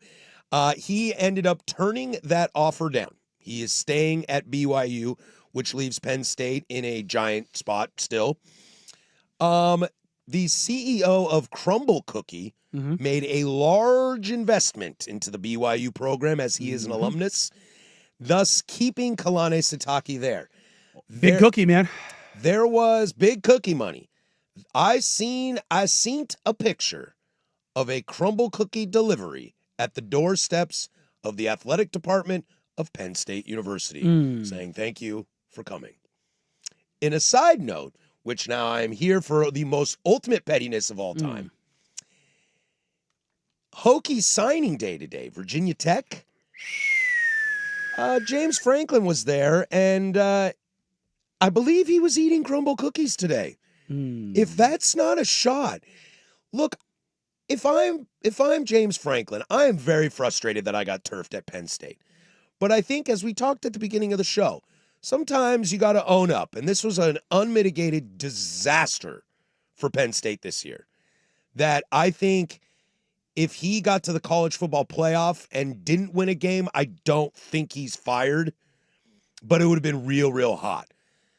The thing falling completely apart, there's no way he could have survived that. If you told him at the beginning of the year, this is how your year's going to go, he's like, I'm getting fired.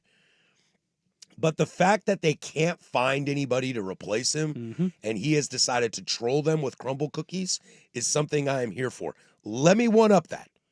He has flipped 10 plus guys from Penn State to Virginia Tech, leaving Virginia Tech currently on signing day the 25th recruiting class in the nation. Gets better. They're up to 22. They almost have Virginia Tech is about to possibly have a top 20 recruiting class. By the way, you know who sits at 20 right now? Who? BYU. Muy interesante. Ooh, Daniel-san. The four teams in this list are in 19, 20, 21, 22. Texas Tech, BYU, Illinois, Virginia Tech. Wow. This is the Franklin thing. Now we'll see how it goes. I mean, most of the complaints about James Franklin are on the field stuff. Everybody knows he's a great recruiter. I love the Crumble cookie aspect, but this kind of highlights what we talked about yesterday. Penn State's in big trouble, man.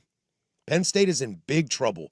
They are on the verge of having the second worst recruiting class in all of P4.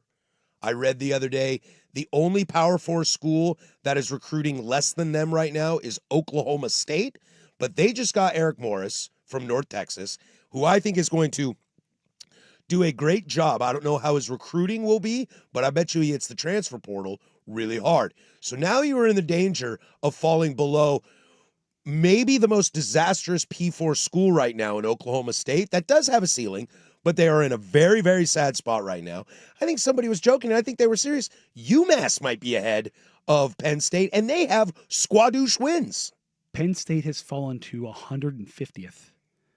For reference. There's 136 D1 schools. For reference, Portland State is 159th. Stop it. I will not listen to that.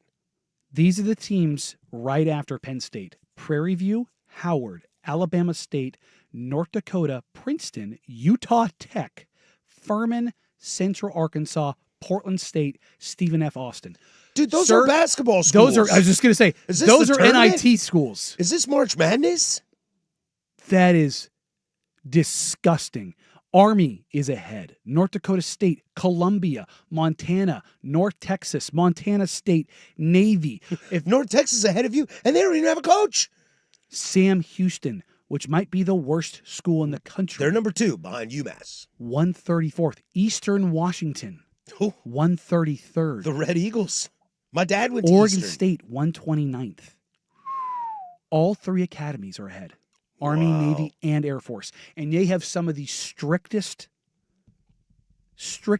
regulations around bringing guys in because their class overall is about 1,000 people. You have to get a signed letter from a congressman or senator That is true. just to file for admission. That is true. And you have a worse class than them. Side note, I don't like crumble cookie. I Have think you it's ever okay. had it? I think it's a cookie. It's like eating cake to me. I will say, It's not a cookie. if you want Cookie's to- like what my dad made. I don't subscribe to Patrick Harris' beliefs. If you would like to sponsor this show, I would gladly I pitch your think product. I think they might live in the souk world before they live in us. I'm just throwing that out there. Well, he's an alumni. I'm just saying, He's an alumni. But he doesn't look like he's crumble cookie enough. We do. Well, but he could have a great commercial with the cookie all over his I'll beard. grow mine out. Oh, he'd look great. I'll grow mine out further. But he went to BYU. Yeah, fine. He's got enough. Quit trying to give him more. Although you are working on that Polynesian pipeline back at USC. We'll give you some buddy. credit on that. All right, let's get to the big nooner here. We'll talk about Jamarcus Shepard, the new head coach at Oregon State. As he spoke yesterday, we got some fun clips and just kind of talking about how you should feel as an Oregon State fan walking into. A lot to get to. Final hour. The big nooner is next. That's Danny. I'm Patrick. 105.1 The Fan.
Now, from the George McCoy and Warren Allen Sports Desk, a Sports Center update on the Fan Sports Network, 105.1 FM and 1080 AM. Jeff Rust here with your Sports Center update. First on the Fan, after beating Washington to finish the regular season at 11-1, the Oregon Ducks moving up one spot to number 5 in the most recent college football playoff rankings. Your top 4 are Ohio State, Indiana, Georgia, and Texas Tech. Over in the association, the Trailblazers started their 5-game road trip with a loss to the Raptors last night. They're right back at it today in Cleveland to face the Cavaliers. 4 o'clock tip on KATU. Denny Avdia, Donovan Clingan, and Chris Murray are questionable. No Robert Williams III, as it's the second half of a back-to-back. The Blazers are 11.5-point underdogs. The Clippers making a stunning overnight move, announcing Chris Paul no longer with the team just before 3 a.m. Eastern time. Paul posted on Instagram he's being sent home to L.A. from Atlanta, where the Clippers face the Hawks tonight. L.A. has lost 14 of their last 16 games. Over in the NFL, Seahawks linebacker Ernest Jones IV has been named NFC Defensive Player of the Week. In the win over the Vikings, Jones had 12 tackles and 2 interceptions, including an 85-yard pick six in the first half. The Browns have designated quarterback Deshaun Watson to return to practice from the physically unable to perform list as he recovers from an Achilles injury. They now have 21 days to add Watson to the 53-man roster, or he'll be sidelined for the rest of the season. More sports scores and stories in 30 minutes. I'm Jeff Rust from the George McCoy at Warren Allen Sports Desk. Hurt and missing work, insurance companies acting like jerks. Don't call your mom. Call George McCoy at warrenallen.com. Your home for Seahawks football, the Fan Sports Network, 105.1 FM and 1080 AM.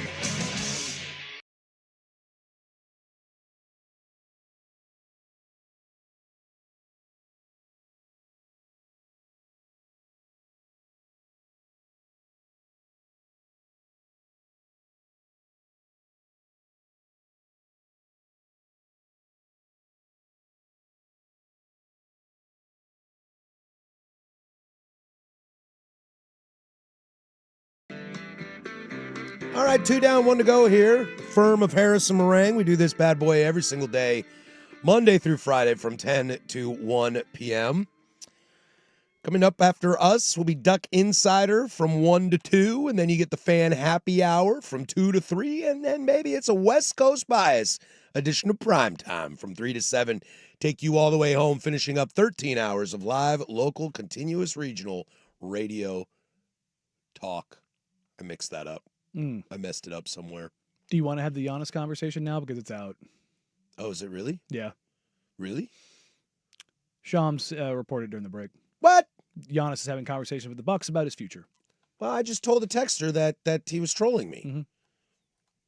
But he hasn't demanded a trade. But he wants out. I mean, didn't get close. There were discussions this summer, but I didn't think it would actually happen. But I think he's reached Dame time. He's reached Dame time? Where all the resources were exhausted. His turned into a title at least. But Miles Turner. They got Miles Turner. Yeah. Dude, he going to be pissed if they trade Giannis. Is he? Well, he got a bag, I guess. Paid. That's what the money's for. I'd rather be on Indiana. Well, yeah. Yeah.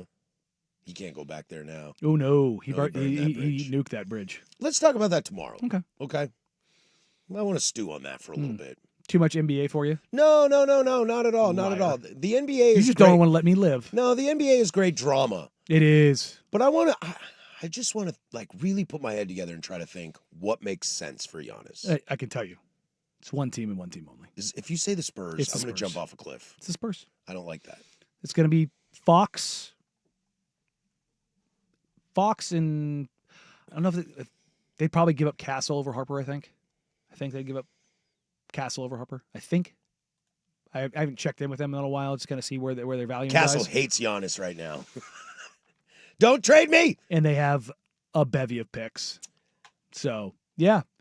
De'Aaron Fox, Steph Castle, Harrison Barnes, and a buttload of picks. Welcome to Milwaukee. That's where he's going. If he goes anywhere, I'm betting money on it. What about New York? What about the Lakers? I don't want him in either of those places. I mean, you would pair together two. See, we're just doing it. I know. You would pair together two of the three freakiest players in the history of the league. In Giannis Antetokounmpo. The only more physically overwhelming player that has existed in the history of the league than Giannis is Shaq. You know my good friend Wembanyama? Mm-hmm. There's that guy. It's Shaq's the only one. Embiid, it was for a period close with his dominance, but his fragility is just, it's a thing that you can't get over. You put Wemby and Giannis together. You have the best defensive player in the league and maybe the third or fourth best defensive player in the league. Yeah, I'm curious what the value is now on old Everything. Giannis. Now that he's demanded. Mm-hmm. Well, he hasn't done it yet, but they're having the conversations. Well, look, man, Giannis moved his family back to Greece. He was clearly not happy. Well, I think some of that is also the state of the United States of America, too. I don't think so. Because the state of the United States of America is paying him tens of millions of dollars when this guy grew That up is true. selling watches on the streets of Athens. That is true. That So, is true. And the man loves him a smoothie. Like what kind of smoothie? Do you not remember the Like tweet? a Jamba Juice? He said, I have just tasted smoothie for the first time. America is wonderful. But what kind of smoothie? I can't remember what it was. Like a cocktail smoothie? No. I know some great places that make great cocktail No, smoothies. Tulip Shop on Killingsworth, shout out. My man had a smoothie for the first time, was like Like a Jamba Yo. Juice type smoothie? Yeah, smoothie. Nobody in other countries blend together fruit and like yogurt? Mm. Rusty, he's deep diving in on that, aren't you? Huh? I mean, well, look, I couldn't tell you the last time I went and had a Jamba Juice, or something like that. They but are delicious, though. I am aware of the concept of them. Yeah. My kids have smoothies all the time. Let me I mean, pull- they have half a smoothie. Let me pull up the exact tweet. My wife loves to make my kids smoothies, and then they are like so stoked for like 3 sips, and they're like, "And I'm done." Yeah. See, like I'd go for a good like strawberry banana or something, January 20th, 2014, Giannis Antetokounmpo. I just taste for the first time a smoothie. Man, God bless America. I mean, What's he about to have in Texas for the first time then? I bet you he's had some Barbecue? brisket. He's had some brisket before. Oh wow! He's moving out of the sausage world and into the brisket world. My phone just buzzed. Got the update? It says Giannis. I think I'm okay living in a world where I'm like 8 minutes behind you. Mm. It makes me feel a little more. Also, this kind of ties in with like we were talking about timelines of who you want to match up with. Mm. That's why I said the Spurs. Yeah, they're gonna elevate that timeline real quickly. But if they do I tell you this, I would love to see it because now if he did go, OKC isn't gonna do what they've been doing. How many more years does Giannis have? Do you think? At this, Yeah, 3 to 4. 3 to 4. Still being one of the 15 best players in the league. That's six. That's worth giving the house, I think. Yes, everything. Yeah. Everything. And the thing is, they've done so well at stockpiling assets and lucking into Wemby, lucking into Steph Castle, lucking into Dylan Harper, that they can afford it. Can OKC afford it? Yeah, they can, but Giannis is going to have a lot of say in where he goes. And Wemby is not a guy that is on the ball as much as SGA. That is SGA's team. He has won an MVP. Yeah. Now, for my money, if you're talking about the player who's going to be the best player on the planet over the next decade, it's Wemby. Yeah, but Giannis can't play second fiddle, I think he can play first fiddle for a couple of years. but he can't play second. I think he can later in his career. But he'd have to slow down before he could do any of that. Yeah. See, I mean, Kawhi played third fiddle. See, I think that's what's dangerous sometimes when these guys ask out and want trades is because now he really only fits in like 2 spots. Well, I mean, Giannis of fits. teams that want to I mean, compete. he's going to you're talking about title teams. So it's 4 or 5 teams. Denver's not, they don't have the assets. Houston, they don't have the spot for him. I mean, they could. They could asset-wise, but I don't know how he fits in that. But here's the thing, the Bucks would want Amen Thompson, and the Rockets are going, no. Yeah. No. No. and everything else. Does he fit in Boston? Their cap space is complete and utter disaster. I They'd have mean- to trade one of Tatum or Brown. I just mean more fit. No, I know, but you Because I think that's what scares me. If but he's the gonna fit be, is it depends on the salary structure. That's the thing. Boston had to sell off on Drew because of that. So you can't get Giannis, Tatum, and Brown. So you'd have to choose. But I don't know if the 3 of them would work well on a team together. Is kind of what I'm getting at. What I'm trying to say is it's not about like who's got cap space or who's got the assets to make it happen. It's just I don't know what the best version of a team around Giannis looks like. That team that won a title was pretty good, but the window was really small and crumbled immediately. look, you put one good shooter with Giannis's downhill gravity and Wemby's just I mean, you have the two of the three And biggest. give me a pass smart point guard like a Drew Holiday. Not necessarily a pass first point guard because Giannis is going to run your offense the first couple of years. There's no doubt about that. I mean, Giannis is a triple-double threat every single night. He's going to operate with the ball in his hands. But think about this. Who's guarding a Giannis Wemby pick and roll? Nobody. Doesn't exist. No. Those guys, they would be the only ones Yes. to guard it. You would have to have like KG and Duncan. You would have to have two of the best defensive players to ever play the game to have any chance of dealing with that on a nightly basis. We'll see how this unfolds. We'll check back in on it tomorrow. How about that? Yeah. See if anything comes from it, any more Chris Paul drama or just any more NBA drama. Guys, just keep it coming. Keep it coming. The good stuff. Inject it into my veins. We will take this opportunity now to talk a little Jamarcus Shepard as he was introduced yesterday as the Oregon State football coach. Play some audio from that. How we feeling, Beaver fans? 503-864-6326 or over on the YouTubes. Let us know. Are you stoked? You happy? You concerned? Anything like that? We'll do that next. 105.1 The Fan.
About 15 minutes, we'll take a little peek at the college football playoff. When are we going to do these B1G picks? Dude, this show's off the rails. This show is off the rails. It's a good day, Tater. Show is off the rails. I'm out of here. My oldest is texting me, asking me to pick her up, and I was like, yo, I got a Liverpool game to watch, girl. Suck it up. Wow. Putting the children behind a bad soccer team. Whoa. Whoa. Whoa. That was an unnecessary shot. I know. I think it's you do realize we are the reigning Premier League champions. And what have you done now? We suck. Good gravy. Didn't your star player get put on the bench? Just the greatest player in club history, out for the second game in a row. Yeah, that's true. This defense is going to give up a goal in the first 10 minutes, too, like they always do. Things are going well. Things are going well down in Corvallis. Jamarcus Shepard introduced yesterday as the new head coach at the Oregon State University. Look, I think there's a big reason this guy got this job is he probably interviewed very, very well. Listening to some of the quotes he had to say in his press conference yesterday. Which ones? The ones in the first part of the hour or the ones in the second part of the hour? Good gravy. That guy can talk. Yeah. Swag told me, he was like, we cut up a bunch of stuff. You can look through it. Just be warned, they're long. Yeah. But you can tell this guy is stoked. I think this is something we talked about when they made the hire. I think Bill Oram said it on the Sunrise Guys that he clearly wants to be at Oregon State, and that's something you needed from him. Something that hasn't been kind of discussed, something that's been a big problem of late that you don't see at a lot of the big programs. I know SC doesn't shy away from it. Oregon doesn't shy away from it. In fact, nobody should shy away from it. And that's former players being around the program and the university, and this is what Shepard had to say on that. Let me tell you right now, all the alumni, get your butt back here, all right? I want you back here. I want you on the sidelines, okay? I want you engaging with our players. I want you sitting in meetings, okay? I want you sitting in my office talking to me about your experience here at Oregon State and how we can mirror that, all right, or how we can enhance that experience for our current student athletes. We want this to be the greatest experience in their lives as student athletes here at Oregon State. See, when you hear that, don't you? I get up for that. Yeah, no. He's passionate. He's got personality. No, he's a run-through-the-wall guy. When was the last... Dude, since pre-Mike Riley. So let's go back to Dennis Erickson. He was old, had juice. The only juice I know from head coaches since then is Dennis Erickson, Gary Anderson. You hate to say it because that was, that was such a depressing disaster time. But he had juice. This guy's got juice. And that's what you want from a program that's trying to get out of the dumps. Look, I haven't heard of any Eric Morris conversation at Oklahoma State, but I would hope when he came out, he had juice. I saw some of Golish at Auburn. Now, he is not as rah-rah as Shepard might be, but Golish is like, yeah, we're Auburn. Like, it wasn't the same kind of juice. It was a little more confident swagger. And I think that is something that you can desperately, desperately need. And I think that turns it around. And I think that gives you that sense of hope, that sense of urgency. Yeah, because whether it's Jonathan Smith or Trent Bray, I mean, not to call them bad people. I mean, they were dead fish. There's nothing to them. I'd rather talk about soccer for 3 hours. You know, when Bill Oram asked Trent Bray about why do you deserve to be here? I love it here. It's a great question. Terrible answer. I love it here. And, it's what I know. And it's like, wrong. If you think you as a fan got up for that, what do you think if you are a player? I hope they receive that it's about to be hard. It's going to be very, very hard. I want to create adversity for them. I think that the best things in your life that you've achieved have come from those adverse moments and learning how to deal with adversity.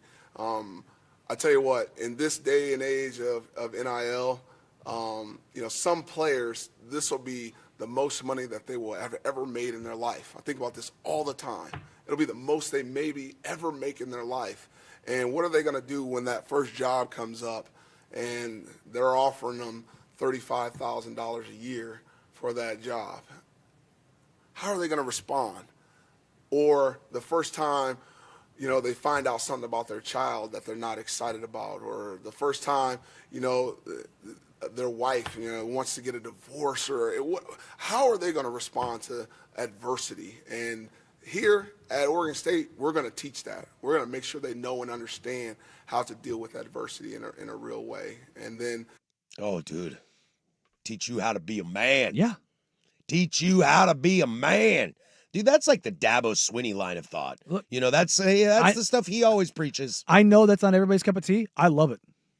I love it. I think so too. I mean, it's a great recruiting tool. It's a huge recruiting tool because, when you go into mom and dad's house, yeah, or just dad's house, or just mom's house, yeah, you want to have that. Yep, you need to have somebody that's like that cares about your kid. Cares about your kid. Doesn't just care about football. The number one recruit in the nation is a defensive tackle who was an early commit to LSU, and right now he's a little bit on pause. I think some of that has to do with, does Lane want me because I'm the number one recruit, or does Lane want me? And I think when you are at programs of this size, I think, I scream about this all the time with my school because we're in the same boat as you guys at Oregon State, is you got to give me a reason to care. Because if you are a player that could go to, let's say you could go to Wisconsin or Minnesota. We'll say Minnesota, a middling Big Ten team, probably closer to the bottom than the top. You can go to Minnesota or you can go to Oregon State. The only way you're going to win that battle at Oregon State, I mean, A, if you have the money, but B, if you can convince them that you will have a better life and a better path to success by coming here. And Nemec has already said the reality. Nemec's already said that's happened. In 48 hours, it's happened. There are guys that are leaning towards going to Oregon State. You want someone that gives an S. Yeah. And I think there are too many coaches in college that appear to not give an S. Well, I don't think you need to say appear. There are guys that don't care about guys. Now, Dabo, bringing him up as an interesting character because he seems like it on TV, like he doesn't care, like football's life. But that guy is. I think he cares. Yeah, I think he cares a lot. He's got a good. He loves his relationship with his faith, which is huge in getting college kids to come play for your program, especially in the South. And his guys, the former players, you don't hear guys. They love him talking sideways about Dabo. They love him. Like, I'll make the local comparison. Chauncey. Fans can say whatever they want to say. Yeah, I know what players told me. Yeah, not a big fan of his coaching style, and maybe was hired a little too soon for my liking. But you're right. I've never heard any player, whether it's from you or from other people, say anything negative about being around the guy. And I've talked to guys who've been pissed off. Sure. Up and down the lineup about minutes or roles or asks or all those kind of things. Like, those things happen on every single team. But no one, trust me, I've had players throw coaches under buses. No one ever did it to me about CB. I think one of the most exciting things about this hire of Jamarcus Shepard is not just his attitude, his approach, but we know what he is. He's an offense guy. He's got some nice receivers down there at Alabama right now. Had nice ones at Washington. And had nice ones at Washington. Nice ones at Purdue. Had pretty good quarterback play, too, as well. This is him on his offensive philosophy. There's going to be three key cogs, ball dominance, details, and explosive, okay? We want to dominate the football. That's one, taking care of the football, but being aggressive in how we attack the football. You probably heard quotes or heard messages about me saying takers for our receivers, okay? All right, well, I want that to be our motto across our entire offense. But then the details, not getting 15-yard penalties, making sure that we're assignment sound, but then also being explosive. Explosive is really about analytics. When you have explosive plays in a game, it gives you a better chance to score points in the game. Based on the analytics, it's approximately 1.3 points per drive if you don't have an explosive play in that drive. If you have 10 drives, that only will equal to 13 points. But if you have one explosive play, those drives end up yielding about 4.2 points. So if you can have one explosive play each drive, now that should yield 42 points. So we'll be basing a lot of analytics on offense to make sure that we're doing the right thing for our football team. Rah-rah, analytics, explosive plays, 42 points a game. Sign me up. Is Oregon State going to turn into UW Redux? Is this high-end Leach, Texas Tech? Just throw the ball. I'm in. 503-864-6326. Some Duck fans chiming in. As a Duck fan, Oregon State seemed to get their culture hire, which they desperately needed. I'm a Duck fan. Love this hire for the Beavs. Good for them. Hope he does great.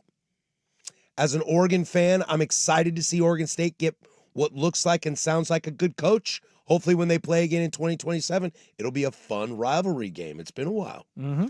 When your enemy, quote unquote, Hasn't been that long since they ran 13 straight runs down your throat, Oregon. Calm down. I think the rivalry of Oregon State has kind of dissipated for a little bit. But when your rival, quote unquote, says, "Wow, great hire," I mean, what's the one I always mention? Good luck firing. It's on a USC reporter asking if they really hope they extend you, Lincoln. Well, and I always the opposite of that. And I always say, go good luck firing Sark. You ain't getting a better coach. They hired Chris Pearson. I was like, damn, that's a home run hire. Mm-hmm. I just didn't think he was going to leave Boise State. Yeah, it's tough. Like, damn, that was a home run hire.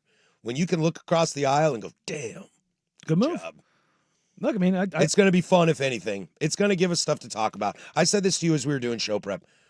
We get to follow the Beavers again. Yeah. Because I think we got to a point where it was like, what do you want me to say? The number of times when we would come in and we would talk about whether it be whatever, Barnes, what he didn't do or what he said or what Bray said, and we would talk this next bad team they lost to. Yeah, we would be like, do we even need to do this? Do we even want to? Yeah, I was like, cool, I get to bring out the whip and beat the dead horse some more. You know what I mean? It's like, they suck. Their AD sucks. Their coach is a dead man walking, and they're making the same mistakes over and over and then doubling down on them. Like, F you, F you, yeah, you're cool, and F you, I'm out here. Yeah. Except they were missed the you're cool. Like, it was the point where it was the blueprint scandal, the special team stuff, the Barnes coming out and then empowering Bray and then firing them the next week. And it was just like, cool. It was just like, it was 6 straight weeks of, what the hell are you doing? And then it came to a point where we lost all care. Yeah. And I was telling with Rusty, he was helping me figure out some of these clips and how we wanted to build this segment. And there's one in there about how he wants to recruit heavily from the Pacific Northwest. Mm-hmm. And I don't love that mentality. Just personally, I think it's not a ton of recruits here, yeah, but you should open it up. And what I said was like, let's not do that because I actually want to stay positive here because I think there's so much positive around this hire, and it's a fan base and an institution that so desperately needs some positivity that I'm down to play the card for you. Hey, look, man, Troy Polamalu, Oregon native. Is he really? Yeah. Where'd he come from? Southern Oregon. Oh, okay. Roseburg? Outside there, God, what's the name of it? It's a logging town. I can never remember. But yeah, Logging town. Yeah. Loggington. Loggington. Yeah, Loggington town. All right, we come back. We'll take a look at our B1G picks, how they turned out, have a little fun with that, plus closing arguments to send you on your way. But we'll toss to the kahuna with sports. Hamburgers, the cornerstone of any nutritious breakfast. Now, from the George McCoy and Warren Allen Sports Desk, a Sports Center update on the Fan Sports Network, 105.1 FM and 1080 AM. First on The Fan, after beating Washington to finish the regular season with an 11-1 record, the Oregon Ducks moving up 1 spot to number 5 in the most recent college football playoff rankings. Your top 4 are Ohio State, Indiana, Georgia, and Texas Tech. The Trailblazers started their 5-game road trip with a loss to the Raptors last night. Right back at it today in Cleveland to face the Cavaliers. 4 o'clock tip on KATU. Denny Avdia, Donovan Clingan, Chris Murray, all questionable. No Robert Williams III, as it's the second half of a back-to-back. The Blazers are 11.5-point underdogs. The Clippers, a stunner of a move overnight, announcing Chris Paul no longer with the team just before 3 a.m. Eastern time. Paul posted on his Instagram he's being sent home to Los Angeles from Atlanta, where the Clippers face the Hawks tonight. LA has lost 14 of their last 16 games. The Browns have designated quarterback Deshaun Watson to return to practice from the physically unable to perform list. That's the next step in his Achilles recovery. They now have 21 days to add Watson to the 53-man roster, or he'll be sidelined for the rest of the season. And Seahawks linebacker Ernest Jones IV named NFC Defensive Player of the Week in the win over the Vikings. Jones had 12 tackles, 2 interceptions, including an 85-yard pick six in the first half. More sports scores and stories in 30 minutes. I'm Jeff Russ from the George McCoy at Warren Allen Sports Desk. Hurt and missing work? Insurance companies acting like jerks? Don't call your mom. Call George McCoy at warrenallen.com. The home of prime time with Isaac and Sue. Weekdays 3 to 7. The Fan Sports Network. 105.1 FM and 1080 AM.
This might be one of my all-time favorite songs now.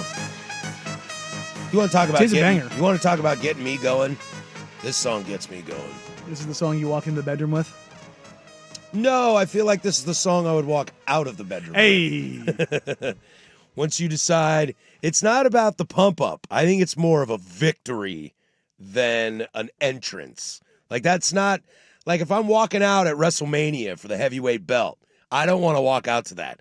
I want that to play as I walk away with the belt. Follow? Okay. I'm picking up what you're putting down. So yeah, as I'm walking in the old room, it's the old sexy sax solo from Baker Street. I know you love that thing. I do. Yeah, we talk too much about entrance music. We need exit music. Just like a drop the mic kind of song. You know how many like kids movies do this fantastically. Cartoons do this excellently. The movie's over, the credits roll, and all of a sudden a banger walks in. People love that. I'm way into that. All right, we're dancing around our Big Ten picks. Danny is currently crunching some math here. I'm doing your parlay. I think you have some formatting issues here on this. Look at your picks. Yeah, no, I lost that one. Oh, that's right. Oh, so, okay. Yeah. Okay. So I wanted to look at this. Big Ten win totals. We'll go through it. It started at the top. There were 3 teams. 10.5 was the over-under. 2 of them hit in Ohio State and Oregon. Penn State did not. You would have got good money on Penn State under, too. No. You got bad money on that. Yeah, no. You got worse money on Oregon hitting the under, if I'm reading that correctly. You're asking me to do 2 different things. No. I'm thinking out loud. Then you come to Illinois, 7.5. They hit the over. Indiana, 8.5. They hit the over big time. Iowa at 7.5. They hit the over. Maryland at 4.5. Hit the under. So there's another under. Michigan at 9.5. They are an under. Michigan State at 5.5. Correctly chosen by this guy. They are an under. Nebraska, 7.5. They finished under at 7 wins. Northwestern. Now, this would have been a fun one. Over 3.5. They finished with 6 wins. So that's nice. Purdue at 3.5. That's rough. They finished under 3.5 at 2 wins. Rutgers at 5.5. They finish at 5. That's the under. UCLA at 5.5. They finished under as well at 3-9. Boy, I can't believe that team won 3 games. USC 7.5. That hit the over. UW at 7.5. That hit the over. Wisconsin 5.5. That hit the under. I don't think there's really anything that surprises me. Although, if you could go back and redo this, the Indiana line, I think, would be the biggest egregious outliner of the bunch. Yes, that's why when we came out, I was like, I'm going to smash that, and I probably should have flipped the money around. So I calculated it. If on our individual bets, you took Michigan under, and you put 40 on that, but the Michigan under line was minus 170. Not great value. Not great value. Also, I did your parlay wrong, so let me go to refresh that. That looked nice. Yeah, it was. I think I put a minus in there for the or a plus in there where it should have been a minus. But that should drop you down. The UW over won me $11.60 on a $10 bet. The Iowa over was a $20 bet, $27.60. Oregon over, $20 bet, $23.60. Michigan State under $10 won me $11. I didn't make a lot of good money. I mean, I kind of made double what I made. You straight on your single bets. What do you mean you got 97% of your money? I still don't like it. You get your 100 back. Yeah. Plus you made 97. That's not bad. You don't know how gambling works, do you? I don't know. That doesn't seem like a whole lot to me. I bet $10 on UW going over. You doubled your money, and I only won $11.60. To win, you need to get 1% better than you put down. Yeah, I guess that's true. In this case, you got 97.53%. The look on your face right now at me is absolutely hilarious. It is a side eye like, what the hell is wrong with you, bro? Just the math alone. I got all my bets right. What's that parlay? I'm putting it together right now. I'm double checking to make sure I have them all back or I have them all correct because I think I grabbed 2 of your overs as the wrong number. Then So I will run through yours real quick. Yes. Danny put 20 over on Indiana. That paid out 22.80. That's a nice little ticket right there. Danny missed the under on Oregon, which is weird. That's your team. Why would you bet Yeah. against them? I thought they went 10 games. Took the $30 on over on Illinois. That gave him 44.40. The $30 on over USC. That gave you 18.99. That Illinois was good money. Yes. That Illinois was good money. For your $100, you lost a bet and still won 86.19. Yes. That's good. It's how I moved the money around. That's good. So I only had 3 bets cash, and I made And if you would $11 less than you. And if you would have just bet on your team, the Oregon Ducks, you would have a lot more money here. I'm trying to do this. All right. Iowa over was plus 138. Oregon over was plus 118. I'll tell you correct. what. I'll tell you what. If we do this again next year, which we should, I will actually put money down. You'll go up there and do it? I'll go up there and do it. But they won't. Oh, buddy. I can't choose the Huskies, though. Like, that stinks. Or Washington State. Well, I guess it's Well, I don't bet Vegas. on Cougs anyway. Well, your parlay, do you want to know? I do want to know, yeah.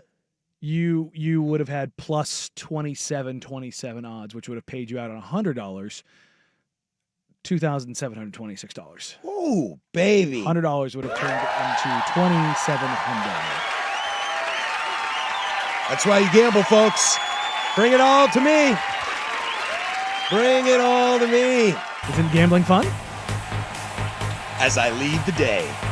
Deuces, mofos. See? I know, but I could also be out $100. Because you would be out $100. If I parlay, but again, I don't parlay. So I very, very, very, very rarely will throw a parlay down. So in 2026, there's a chance I gamble twice. Mm. Fan Madness, which I know I will. Yeah. Because I love college ball and it's kind of fun to do it up there. Do you see this, Rust? We're going from none to 1. And then 2. number 2, I'll actually put down on the B1G unless I choose UW. Then that doesn't And then count. you're going to bet on the Guardians again. That's 3. Depending on where they pick them to finish. Dude, they picked them to finish 4th, dude. That was blasphemous. I was offended by that, and I won money. You had to put a bet down in their honor. I had to. And see? We are inching ever so close to that app being on your phone. Oh, that is not going to happen. My wife would kill me. Mm. She would kill me. Mm. All right, we come back. It's closing arguments. Everybody's favorite, 105.1 The Fan.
The firm of Harris and Meringue is wrapping up for the day, You want answers? I think I'm entitled. which means it's time for the closing arguments. Brought to you by Leskin Law.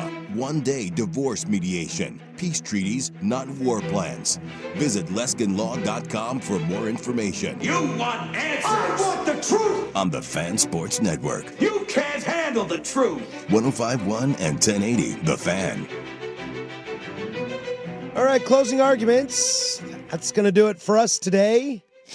Closing arguments brought to you by Leskin Law. Visit LeskinLaw.com for more information. Nice little show today. Kind of flew by. A lot of stuff going on. Yeah, you can't always count on it, but you can always count on Sundays with the NFL on CBS and Paramount Plus. Stream your local NFL game live every Sunday, all season long, starting at just $30 for your first year. That's like $250 a month. Visit ParamountPlus.com/NFL to get started today. Closing arguments. I'll kind of say this, as Danny, you and I have been talking about this off air throughout the day. The recruiting day has got to be such a fun thing for some of you out there, and I'm curious, you listeners as well, if you have a fun time with it. I struggle with it a lot. I'm decent buddies with Andrew Nemec, and, we talk a lot off the air, off the cuff, kind of just about the biz, not really recruiting in general, but the biz.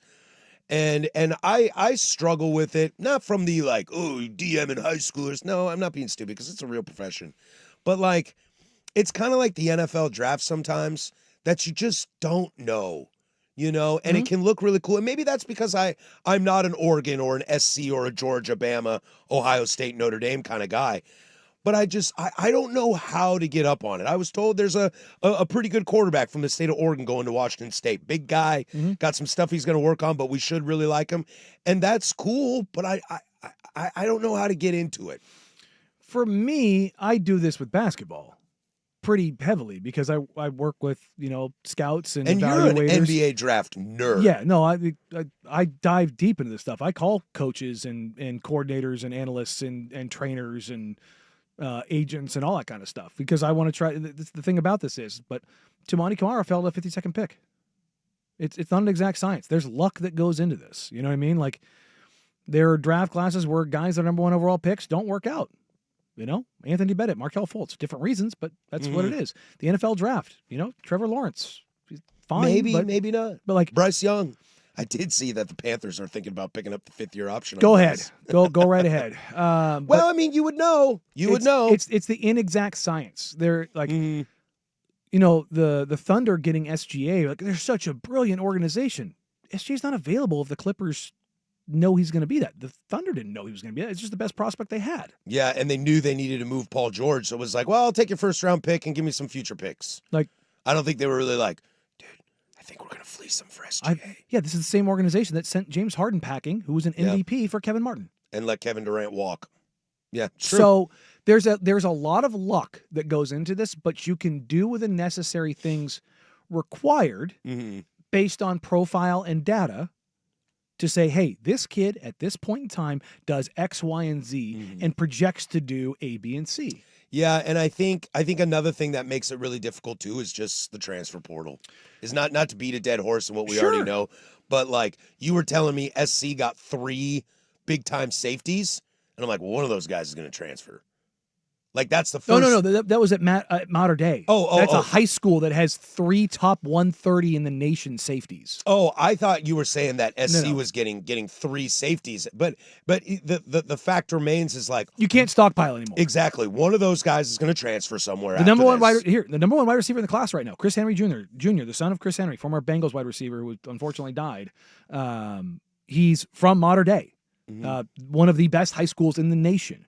He was supposed to sign with Ohio State. Brian Hartline, who was a wide receiver coach and then offensive coordinator, left. And he's out there saying, look, I'm just trying to make sure and do my due diligence.